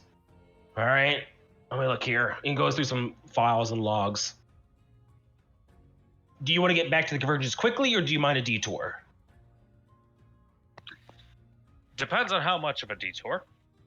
All right, well, if you want a direct route back, I can expend a few hours to go this route out of its way, but it's going to cost you about 100 gold out of way. If you want the detour and you need a little bit of work, I can get you a 30 gold ticket. Detour it is. He nods. All right, it's going to put you about 4 days extra out of the way on the way back, because they're going to make a trip, drop supplies off, and then they'll be coming back here. All right. So cool. All right. He's like, I'm scheduling it in. Just letting you know, if you're not at the port, they're just gonna leave, so you better be there on time. Oh, I'll be there. He nods. All right. Anything else I can help you with? Not for the time being. Thank you very much. All right. And out you go. Okay, so you said it was 30 gold? Get 30 gold. So you had to pay then for the fee and everything.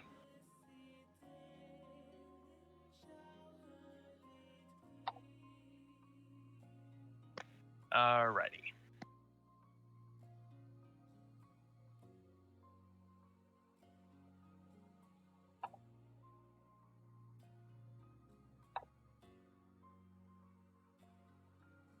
Okay. Are you gonna do anything for the 3 days before you get on your boat to your house, or? I mean, I suppose I would start in on that wisdom training. You know. Well, you've already done that. That week already passed. Okay, good. I was worried about that. Yep. I suppose in those 3 days, I'm then going to look into the 7th house, as was recommended. Okay. Not look to join, just learn more about it. Okay. Well, easily enough without any rolls, you can get what's on the handout. Asking around either at the guild, people around the palace itself. This is what's there is something you can learn. No dice rolls needed. Okay. If there's something specifically you're looking for, let me know, and then we can start doing dice rolls. I do want to talk with somebody there, because Gwilric's main concern with joining a house is potential conflicts between their goals and his duties as a bone dreamer. You know, he wants to make sure there's going to be no clashes there. So you're looking for, if you were to join, make sure nothing conflicts, right? Yeah. Okay. So that would be still probably in the recruitment line of things, but you just have questions without filling any paperwork out. Is that something Willard would go for? Okay. Yeah. So the Bronze Palace, so it's very easy for you to go to another guild's a reception area and notice if it's, hey, we're trying to make people join. The Bronze Palace, compared to everything else, it's not a palace made of bronze. It's actually near the poor area of the Convergence. First off, it's not within that section specifically, but it's adjacent to it. It is has the Chinese style palaces, if you know what I'm talking about, that architecture style. And its colors are teal and pale and gold, or pale white and gold. Like those are its colors. Teal rooftops, gold accents, white walls. Nice. Yes. And so you would and it's just the one large building as well versus the houses, which has like entire like quadrant of the island. And you would enter. It's not very. I don't want to say it's not very busy because that's not the right word I want to give it. It's not bustling with activity. There's people there, but it's very calm. It's very hushed. There's not a lot of people who are excited here. It's just a normal day for them as they walk from place to place. And as you look, there's not a reception like joining area like you would expect for like any of the guilds or any of the houses.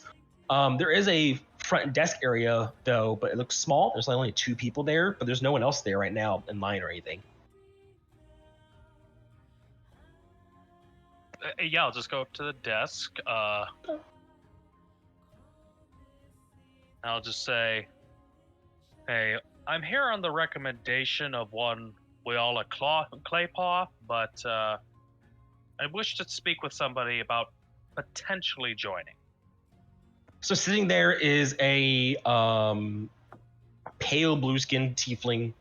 Their tails flicking behind them a little bit, and they would look up at you and like literally look up because they're sitting down. So they're literally looking up. They're like, "Oh, hello there. You hopefully speak common, please. Yes." I just did. Cool. Good. So say your question again. I'm so sorry. I was totally not paying attention. She says. I'm here by the recommendation of Wiola Claypaw. I'm potentially interested in joining, but I need to ask some questions. Oh, joining. You don't really know much about the place, do you? No, I don't. What does this person say about the Bronze Palace? What did she tell you about it?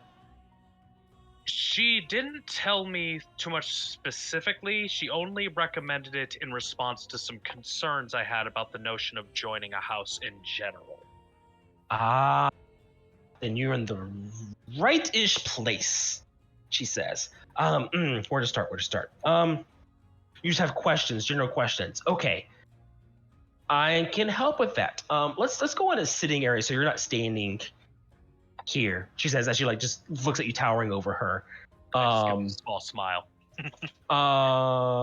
She grabs a couple things real quick, whispers to her co-partner attendant. When she leads you to a small, it looks like it's meant to be like a little meeting room type thing. It's very bland. Doesn't look like it belongs to anyone. So whether this is her place or not, you don't know. She's like, sorry. Let me introduce myself real quick. My name is Piercing. I am one of the attendants here at the Bronze Palace. It's not very odd to be people here asking questions about it, wanting to join. It's not something we have happen often here. So I understand the confusion and things like that. Go ahead, ask any questions you have. Go ahead. Well, my primary concern is that among my people on my home facet, I am part of a well-respected and integral tradition to our people. And I have obligations that come with that, obligations that will increase as I learn more about my capabilities. So I've been advised by Mrs. Claypaw that joining a house is particularly advantageous to members of the Adventurers Guild. But I don't want if I were to join such a house, I would want to be absolutely sure that the house's interests would not clash at all with what my obligations to my people. She would nod. She's like, understandable. Most people are afraid of joining a house because of the political stakes that each house has. I will tell you, if you join a house, you're not bound to it and its rules. Being so early on, you're a brand new member. It would be foolhardy of any organization or any business to put that much pressure on brand new members. But each house does have its political states. As you probably know right now, ever since the contract was discovered to be broken between the houses that Author Pentacost wrote himself, crime has risen within the city and doesn't seem the houses are doing anything. And that's where the Palace of Bronze comes into play in all this. We have always been not against, but parallel and outside of their,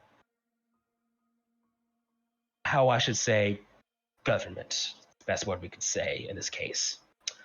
And the point of the Palace of Bronze, when our founder Dragondale founded it, he started from nothing.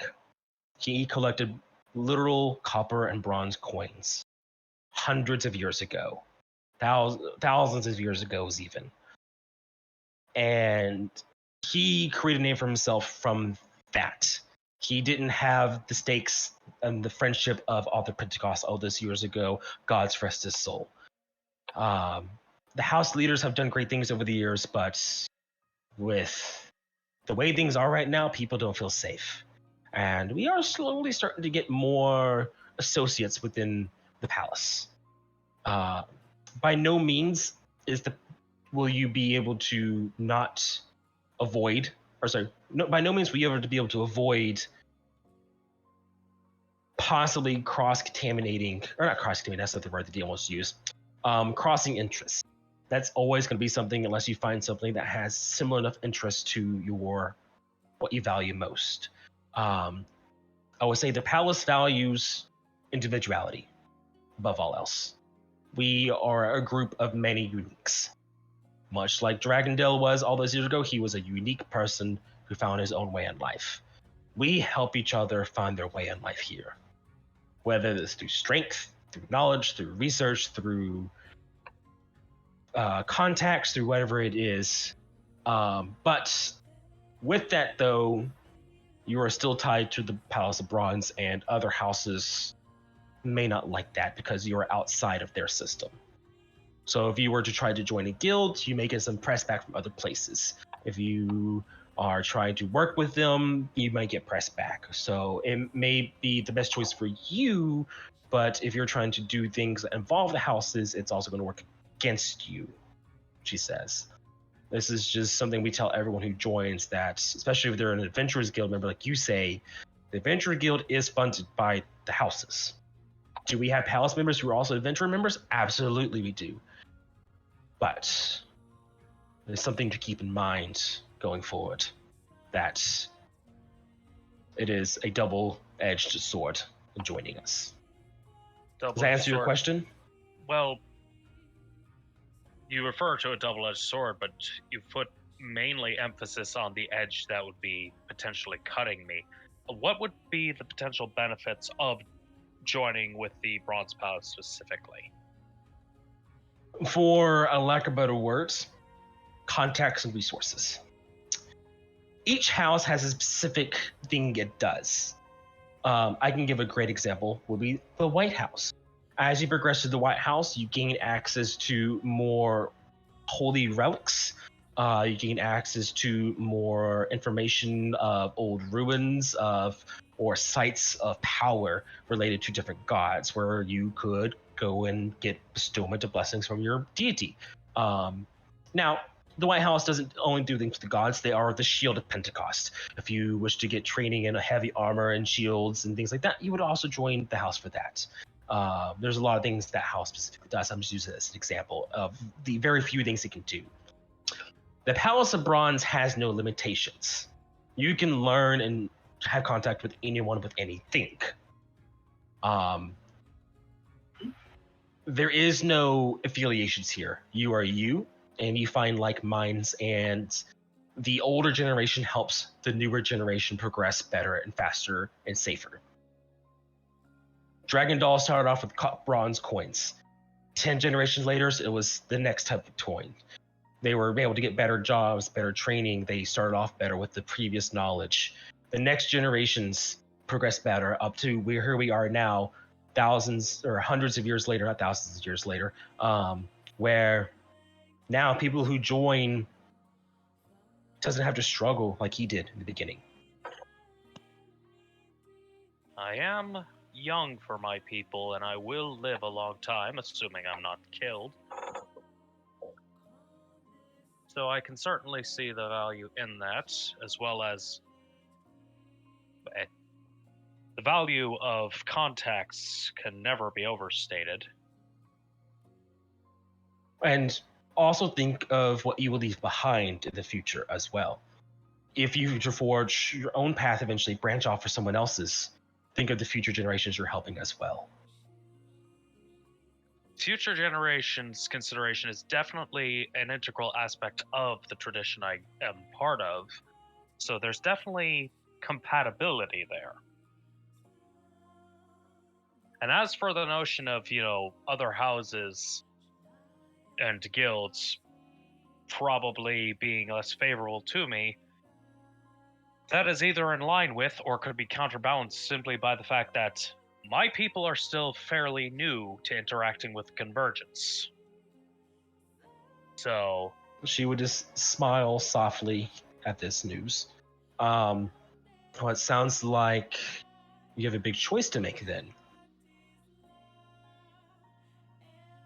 Because if your people don't have a lot of relations with Convergence, and you're possibly the first of your people to join a house or the not house, could do other things. Sounds like you're already stuck in politics such early on in your career. My people, we care about each other. That's a lot of people do in families. We care about each other to a very strong extent. And we value our culture and our traditions. So perhaps by joining this palace, perhaps by doing that, I would be making a poor decision and casting a poor light on my people. But on the other hand, it may very well establish a strong precedent for my people on the Convergence, in fortifying the notion that we are our own people, that we do not necessarily care for the politics of the houses. She would just smile and nod. Sounds like you thought a lot about this. Well, I'm starting to think about it. Just in the context of what I know as someone who's only 60 years old. I will need to think about this. I do not wish to make a decision on this right away. I would doubt anyone would ever try to force you to make a choice so early. I will take some time, and as a courtesy, I will be sure to come back and let you or someone else here know either way. She would not, as a very mature choice to make. Whether you join or not, I wish you not luck, but I wish you good fortune.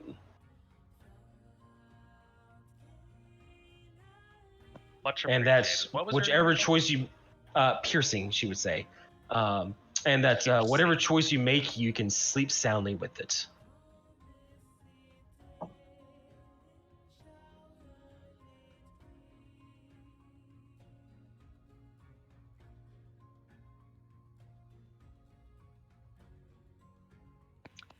With that, I will give a small bow, and I'm going to leave. We'll move on to either Charles or Phoenix. If Hugo's ready, you can go next. Yes. Okay. So, first things would be like doing a quick detour by the market and buying a buckler. Easy to do. If it's on the D&D cheat, you can buy it. It's not technically just use the standard shield, but you Yeah, if you want to flavor how a standard shield looks, you can do Yes. that. Yeah. know. Okay. Oh yeah, you will get one. Can And, swashbucklers use a shield? Yeah. Okay, cool. I didn't know you got that. Like rogue can use it. A rogue can use shields? I think. No. I'm not sure. Because you have a proficiency in what type of armor?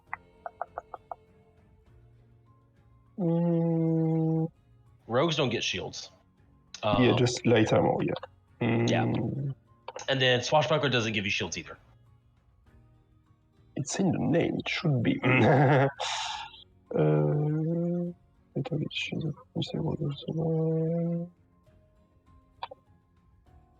maybe we can do something for it, but yeah. That's a bit stupid. That should be on the things. Spends a month learning how to use a shield. Yes, just stand in and do like this. Gwiller, hit me! Yes, learn how to do it. Go assist! Alright, Yeah, it so should be you buying the fast. shield or you're not buying the shield? Well, if I can't use it, I will not buy it because Yeah. it would be stupid. Second of the things would be like to go back to the fancy dining building. Yep. The fancy diner, yep. Yes, fancy restaurant. And just first thing would be like to bring back the talisman I found and ask when asking for information. So, Dusty has the talisman. You do not. Remember, you gave it to him to study. The key thing, you mean? Yeah, the necklace we found. But I can still describe how it looks and ask if anyone knows this symbol. That was my idea. Okay. So you're going there to ask questions about things. Okay. Yes. Not to sell it. Right. That's fine. Give me a persuasion check, please. Here we go.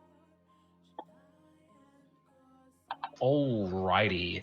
So you arrive. I'm gonna skip some of the fun parts of like the code words and everything like that, just for today because of timing and everything like that.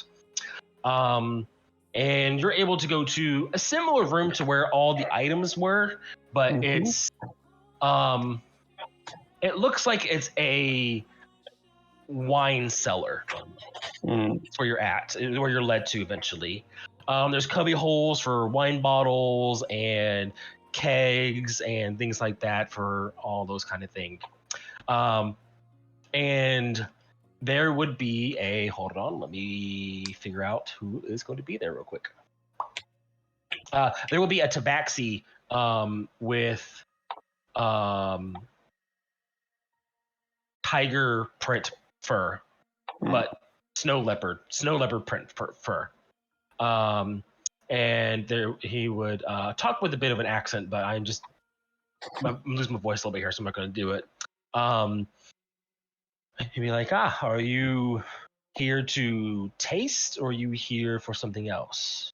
No, I would like to get some informations about some products, if possible. About some what? Some products. And I would just say, see. Yeah. Are we... he would say, are we shopping? Are we shopping in, or are we looking at outside buyers? Well, you see, I just found this symbol on one bottle. I don't know which vineyard it comes from. You wish to see where a bottle Yes. originates from. I Yes, see, exactly. sir. I see. Yes, Ah. I don't have it on me, but it looked something like this. It would just like maybe get some You would draw. paper.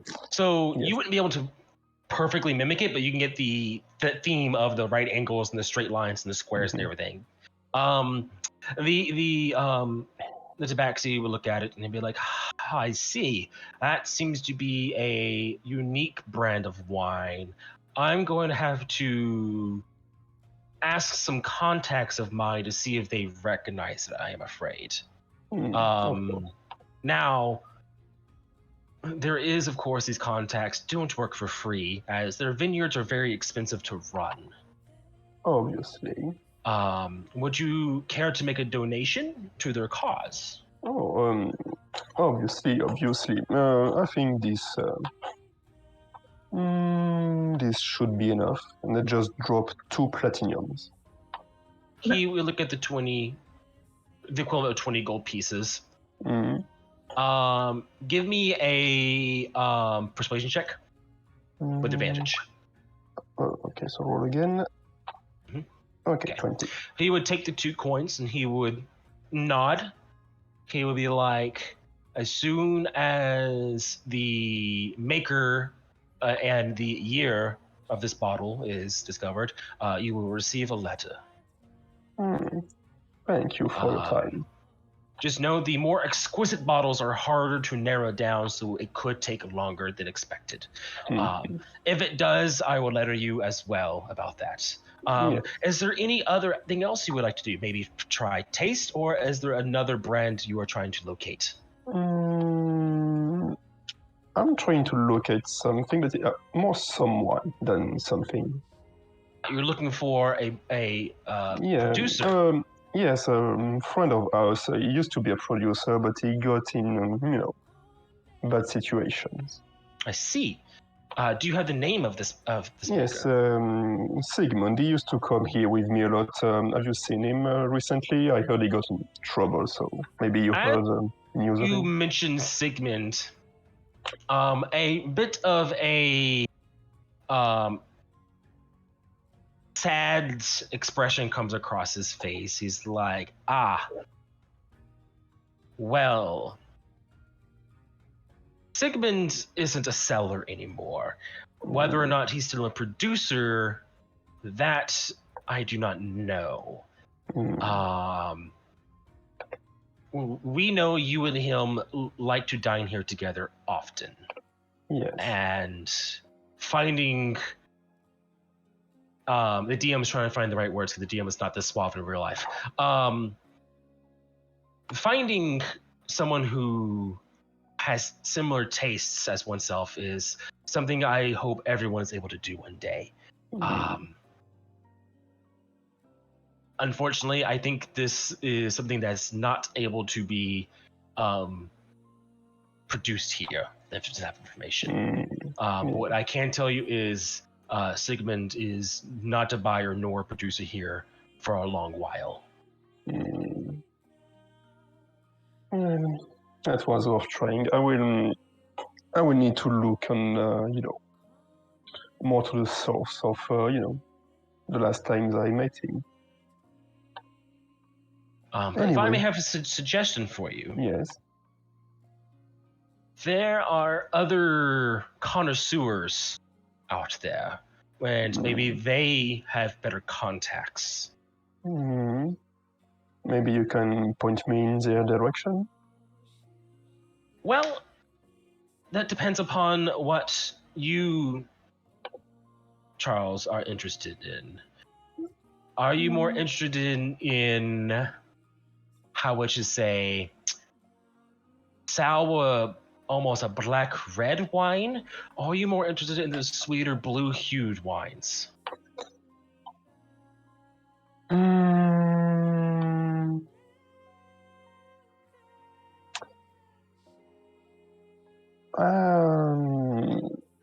I was pointed to a black already in the past, so not in the past, recently, so... The darker black wines are a unique wine. And he would walk over to one of the cubby holes and pull out a bottle of wine and 2 glasses. and he would set them down, clean out any dust or anything like that. He would cork the bottle, and he would pour out what looks to be like a black wine almost, with a very slim hue of red into it as the light catches the edges. Just enough for like a taste test type thing, and he would swirl it, the proper wine stuff. I know a little bit about wine. I'm sorry. Yeah. And he would say, their secrets are very difficult to uncover of how such a wine is made and where it's found. Compared to the other types of wines out there, it is the most difficult one to truly understand and get into the depth of its flavors. But if you wish to join, or sorry, that's the DM talking badly. If you wish to learn how to produce a wine or meet others who like this type of wine, it is doable for someone of your skill set. Yes, I'm not sure about making my own as of now, but I for sure can get some contacts with these other producers. He would like, well, contacts are, how would I say shy. They like to keep their secrets. Oh, But if you were to visit them and perhaps join in on the making progress of this wine, I'm sure they would open up a bit more. Yeah, that's for sure. I can always give some help in harvesting grapes. He would smile as you're catching on to the lingo the DM's making up on the spot. It's great. He would, well, and he would slide the bottle over to you. Well, this is a gift for your new adventures in grape harvesting. Interesting. Man, I'm glad Dusty's not part of that conversation. He'd be like, why are we harvesting grapes? Yeah, I like wine, but still. Oh boy. Is there any other bottles that you're interested in, or is this enough for today for you, sir? No, that should be all here for All right. today. Well, you would leave. Yes. Well, what would you do next with your bottle of wine? Would you go out and drink away your sorrows? No. I had two other things I wrote. One was to go and visit back his brother, and the last one was to maybe look in the noble houses, see if there is something there. Okay, we'll do those two on Discord. Yes. Messaging. Are you still wanting to? So, add a character. Are you still trying to join the Black House? Black House. So I'm not sure about Black House. I was thinking more the Thieves Guild, because it seems a bit more inclined to what I want to do, like thieves and spies. Oh, that guild specifically. Yeah. Maybe, Okay. I mean, Black House will be for first, because I think I saw some things about what was it? Laboratory. I mean, it seemed a bit more darker aligned, from what I understood. So yes, but every dark cloud has a silver lining. But you said you wanted to join the which guild was it? What's his face? The Whisper in Black. Wind Black, yeah. Ah, okay. I mean, cool. Maybe not join as of now, but get more interest in them and learn what they're about. I will let you know you can't join a guild unless you're part of a house. Okay. The houses represent the guilds working, the guilds represent the houses working together. So it is why you have 2 or 3 different houses who are aligned with or back it and things like that. Yeah. Unless you're like the Circle of Sins, which is only the greenhouse. That's the only one that is specifically that one house. Everything else has at least 2 colors. So yeah, Okay. just letting you know if you want to do that. Now, could you create a contact with a member of the guild? Yes, you could do that, but you won't get the full benefits without joining it. Yeah. So cool. We can work on that. Last but not least, Andy. Yes, I have a hard time with Phoenix because I don't know what Phoenix's goals are, honestly. But one thing I will do during our downtime is I will take the many, many gems I have and get them appraised. Okay. These are the ones you have, or are these from the party loot? I have the rubies from the party loot written on my sheet, as well as the 3 amber gemstones from earlier. Is the party okay with you doing this? I'm asking out of character. Just make sure that you're not just like. Make sure that they're aware that you have them. Ulrich has no reason to doubt. I was going to get them appraised. Okay, cool. How would Andy go about doing this? Or sorry, Phoenix. Andy would do it way more awkwardly than Phoenix. Andy would be like, I just got these pretty crystals. Yeah. No, Andy would be like, shiny rock equals mine. Because I hoard. Phoenix would, this isn't something that necessarily needs to be fully role played out for me, because it's not like a big character defining moment, but I would probably find a jeweler of some form. Okay. Give me a investigation check. Investigation. Whee!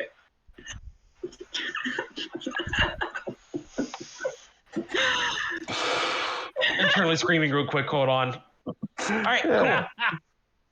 So, Phoenix, as you are determined to find a way to appraise these shining click-clacks of yours, you go through the convergence, asking around for it, and you are told, and this is up to Phoenix to take it as they would. Well, it depends. Are you trying to get a good deal, or are you just trying to get a deal?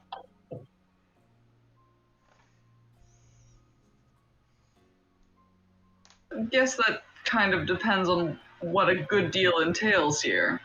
Well, a good deal means you get a good deal. A deal is just anyone can give you a deal, but I know a guy who can give you a good deal. I would like to insight check this. Go for it.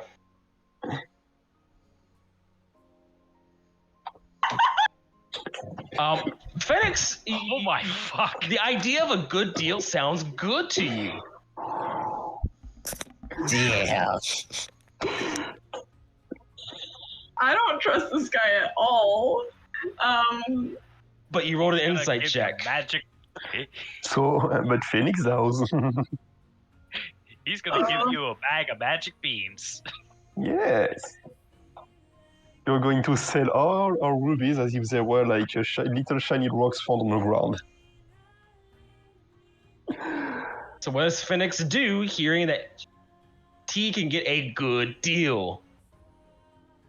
What does this friend of yours do exactly?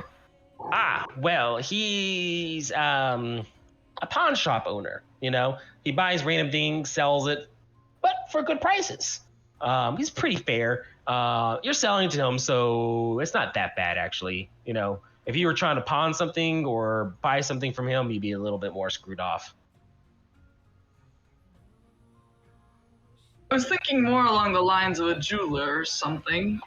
Well, that's how they get you. They're a jeweler, you know, and they specialize in getting these things. But if you think about it for more than 2 minutes, he doesn't care about jewels, so he's going to give you a better price for them. That makes very little sense. It makes much more sense. I told you don't think about it for 2 minutes.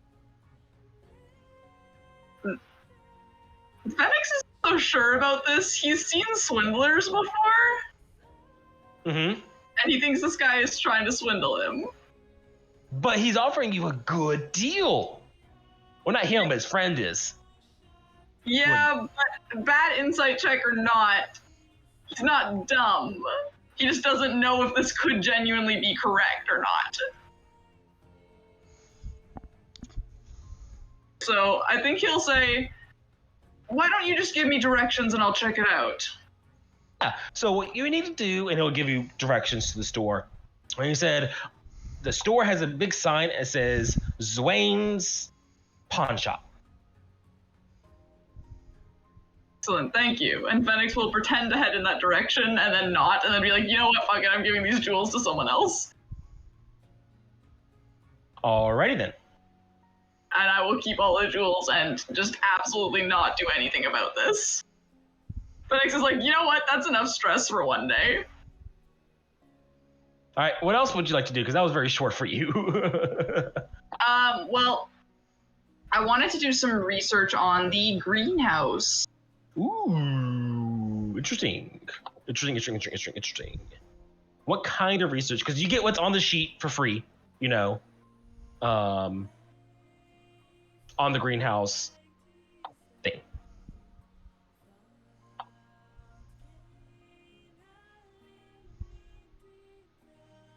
So if there's any extra questions you have about it, let me know what you're trying to get and how you go about it. I'm reading the sheet. I grazed it, but I didn't read the whole thing. That's fine.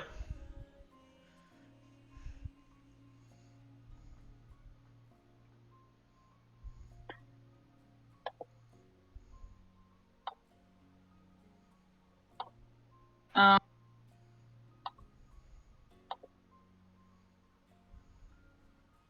intrigued by their fundamentals and their creation of medicines and whatnot, which is what Phoenix strongly believes in and enjoys, but he's not one for market manipulation. So I guess he would just try to get some information as to what, like, if he could go to the, you said there's like embassies basically? Like reception areas and like recruiting centers, things like that. Yeah, I'll check one out. Yeah.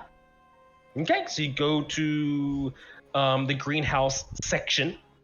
Compared to the rest of the Convergence, which is, you know, very city-like, very much like the image you see on the screen, this area starts turning into more wooden structures. Some of it even with trees that seem to be made, a house made out of a still living tree. The area has a lot much fresher environment to it. It's a lot more lively. You can see on the outskirts, there's clinics as well for this place with the big giant green plus symbol representing what kind of place they are. Yeah. The green plus symbol is a symbol of a dispensary. Yes, but in this world, it's for the greenhouse healthcare system. Which includes medicinal cannabis. Absolutely it would. You're telling me these people ain't doing drugs in this world where magic exists and potions and stuff? You're telling me raging isn't just snorting cocaine? Hey man, going, I'm not judging. Anyways, getting back on track. The receptions area would be in a very, very, very, very, very, very large oak tree that you literally go inside of, and it's the size of like a small business. Looks in a little bit of awe as he enters, intrigued by the fact that this is a tree house, literally. Literally a tree house. Not a house built in a tree like those posers, a literal tree house. Exactly. He'll look around, probably looking very green to anyone who looks at him, as he kind of like look more red and fiery, but you know. As he kind of like looks around in awe at the structure. But he will approach. Is there like a desk or like a front desk? Yeah, there's like a receptionist desk, much like Kai's was for his and the Adventurers Guild. There's a little like kiosk area for recruitment. There's a big sign up and everything. Excuse me, I'm sorry to trouble you. Could I bother you with a few questions? You will see there's a a fur blog there. Sure thing. What can I do for you? I was just wondering if I could get some information about the greenhouse. Questions about joining, perhaps? Yes. Yes. Splendid. Good thing to know. What kind of questions do you have? I suppose I'm interested. I'm a person who's interested in the use of nature to create medicines. And You're in the right place then for that. I was wondering if this would be a place I could learn how to do so in more effective ways. Well, yes. Unlike the Yellow House, which focuses more on the science of things, we focus more on the natural remedies and the magic of things. Does the Yellow House have magic? Yes, I suppose they do. But we have natural remedies. Things that the gods themselves give us. Things that the earth gives us. What is left of from the facets that Arthur Pentecost himself saved for all of us.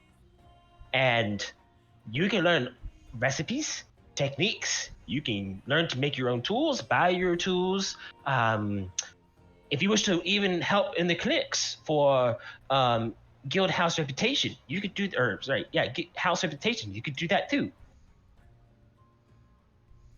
Interesting. And these clinics, are they for profit? He would kind of like make like a it depends on what the problem is. If it's minor enough, typically we do it for free. However, if it's more, how we should say, something that isn't needed to not die, then there is a price for it. That makes sense. If someone wishes to have horns growing out of their forehead, well, that's going to cost someone. If someone's bleeding out with a missing limb, yeah, we'll save their life. Absolutely. For free.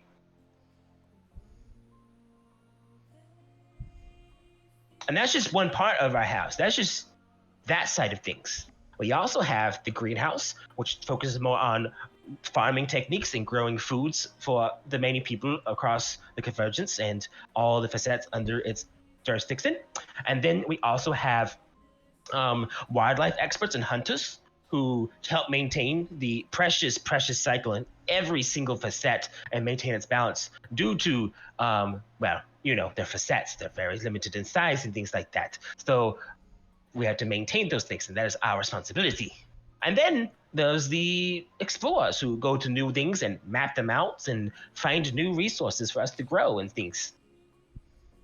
There's so many things this house can do for you. It sounds quite wonderful. It's very wonderful. I'm watching Eric just losing I it. know, I am too. He's just I like, love the way this furball talks. But if you want to buy this. the DM has voices. It's the hard part was remembering which NPC has which voice. It's certainly no Puma soul. So, are you interested in joining? And this is something I could do while remaining a part of the Adventurers Guild? Absolutely. Plenty of people who are members of our house are in the Adventurers Guild. I would be interested in joining, actually, if that's all right. Alrighty then, and we can start the paperwork. It's very simple. You said are you already a member of the Adventurers Guild? I am, yes. Alrighty then. So it's going to be very easy for you to join. It's the same basic paperwork principle. And he would give you the paperwork. It's basically a one-for-one copy of it and all that stuff. Mm-hmm. Now, there is a small fee for joining the house. It is 50 gold pieces. I will exchange 50 gold pieces. Alrighty then. Let me get your badge out real quick. And the badge. What's it? What? Oh, I was just going to ask, are there a lot of druids in this? Very much so. There's a lot of druids here. Yes. Out of all the ways of life, we have the most druids out of all the other houses. I'd love to learn from them. If I was looking for a particular druid, would there be a way for me to find someone? Well, that's when we get into the tier system of the house. Right now, you are at a tier 0, which is the initiation phase. And how that works is it's either time-based or it's based off acts that you have done that help benefit the house and what we care about. Going and killing demons, we don't really care too much. It's a good thing you're doing that, but that's more White House, maybe Red House things. For us, it's finding new plants, new recipes for medicine. It could be mapping new areas out. It could be rebalancing the life cycle around different facets. There's so many different things you could do. Just, find something you like to do a few things, report them back to us, and then if you do enough or do a good job, we promote you. All right. Yes. At tier 0, you don't really have access to anything really. You have to get to tier 1 before you start getting the actual real perks. But it's real quick. If you just don't do anything bad for about no more than 3 weeks, you're tier 1. It's time based. It's the only rank that's time based though. After that, it's based off merits and deeds and things like that. Of course, makes sense. Your badge, and he will hand you a badge. It has a pale yellow background, similar to a moon, and it has a little seed on it. Excellent, thank you. Yeah, make sure you wear that so people know you're an official member. Once you hit tier 1, you'll turn it in, you'll get an upgrade, and then as you get more ranks, it upgrades more. And and he shows his, and his is like something a little bit more than a sprout. Has more than 2 or 3 leaves. It has more like 6 leaves on it. Okay. For example, I'm tier 3. Excellent. And what was your name, by the way? My name, the DM needs to pull up a name generator. Hold on 1 second. Remember to write it down. This is why I have the recordings for. His name is Herkin. Herkin. It's good to meet you. I'm Phoenix. Phoenix Wig. Yeah, fill out your paperwork. Yes. It is. It'd be weird if you didn't have the same name on your paperwork. That would cause a lot of problems. Real fast. Yes, I understand. I was just never mind. Phoenix trying to introduce himself and be nice. Is there anything else I can help you out with? Matter of fact, phrasing and tone. No, that's okay. Thank you. I appreciate it. And so once I reach level 1, I can come back and maybe discuss helping out around the house. Or... Oh, absolutely. Actually, you can do that now as part of your thing to rank up. Actually. Really? Well, yeah. I'd love to discuss any options. Well, what are your skill sets? Actually, he flips through it everything. Anything you want to highlight specifically you're looking for? Like, you got fire magic, you're a tentative bronze rank. You said you got some alchemy experience. Like, what's your selling point here? What you trying to do? I mean, yes, I'm proficient with both herbalism and alchemy. I tend to specialize mostly in the healing properties of fire. My druidic mentor before me was similar in elemental ways, though she worked mostly with water. Sorry, I'm rambling. I have a tendency to work with animals as well. I quite like them. And I can summon some animals that are able to assist me. And lastly, I am proficient in tracking and identification of plants and plant life. Well, I can see 2 decent options for you. One is just you just go work in the clinics directly, whether it's just basic medical help or if it's just secretary work, meeting patients, taking notes, things like that. Just very generic work. Or if you wish to, you can go work in the greenhouse. I'd love to assist in the medical clinics. Alrighty then. How soon do you wish to start working there? I mean, I can work for about a week of this week if you want. You're an adventurer. It's understandable that you can't work every day. It's not a real job. It's volunteer based when you can. Oh, of course. Then I'd be happy to do some work throughout the next little bit. I can start working now immediately, pretty much. Alrighty then. I will. So you pass some of the clinics on the way in. Just pick one, and they'll help you out. Excellent. Thank you. Well, you're very welcome. Welcome to the greenhouse. Have a nice day. You as well. Alrighty then. You were gonna wreck giving this character this voice. Other thing Phoenix is going to do is he is in fact going to travel back to that one facet and meet with the druid. Yep. And we could do that via Discord. I'm a master of timing things. We got that 9 minutes left. Great time to wrap up today's session. Hope you all, please message me. If I don't get to you about something, just message me. Literally, you can message me tomorrow and be like, hey, Glacial, Chris, DM person, just these things. Boom, boom, boom, boom, boom. I would ask you tell me what you are trying to achieve versus what directly you're doing so I can help you out and answer questions easily. It's okay if we don't know what to do. I'm here to help you out, right? I'm on your side. This is not player versus DM. This is DM and player versus the world, and it's very, very evil rules. I hope you all had a fun slower tempo session compared to the last few. You guys are awesome players. I just want to let you all know that. I'm very glad I'm here with you all. I won't lie, in the beginning I'm like, damn, like 2 people are gonna leave so early in the campaign. One left before the campaign even started, and then Willwork, bless your soul, joined as a replacement for that person. So it's unfortunate Daniel left. He has not responded to my message at all. He just read it and that's it. So no clue what he's up to or anything like that. I just wish him best in life. Hopefully you'll have a nice week. I will see you all next week.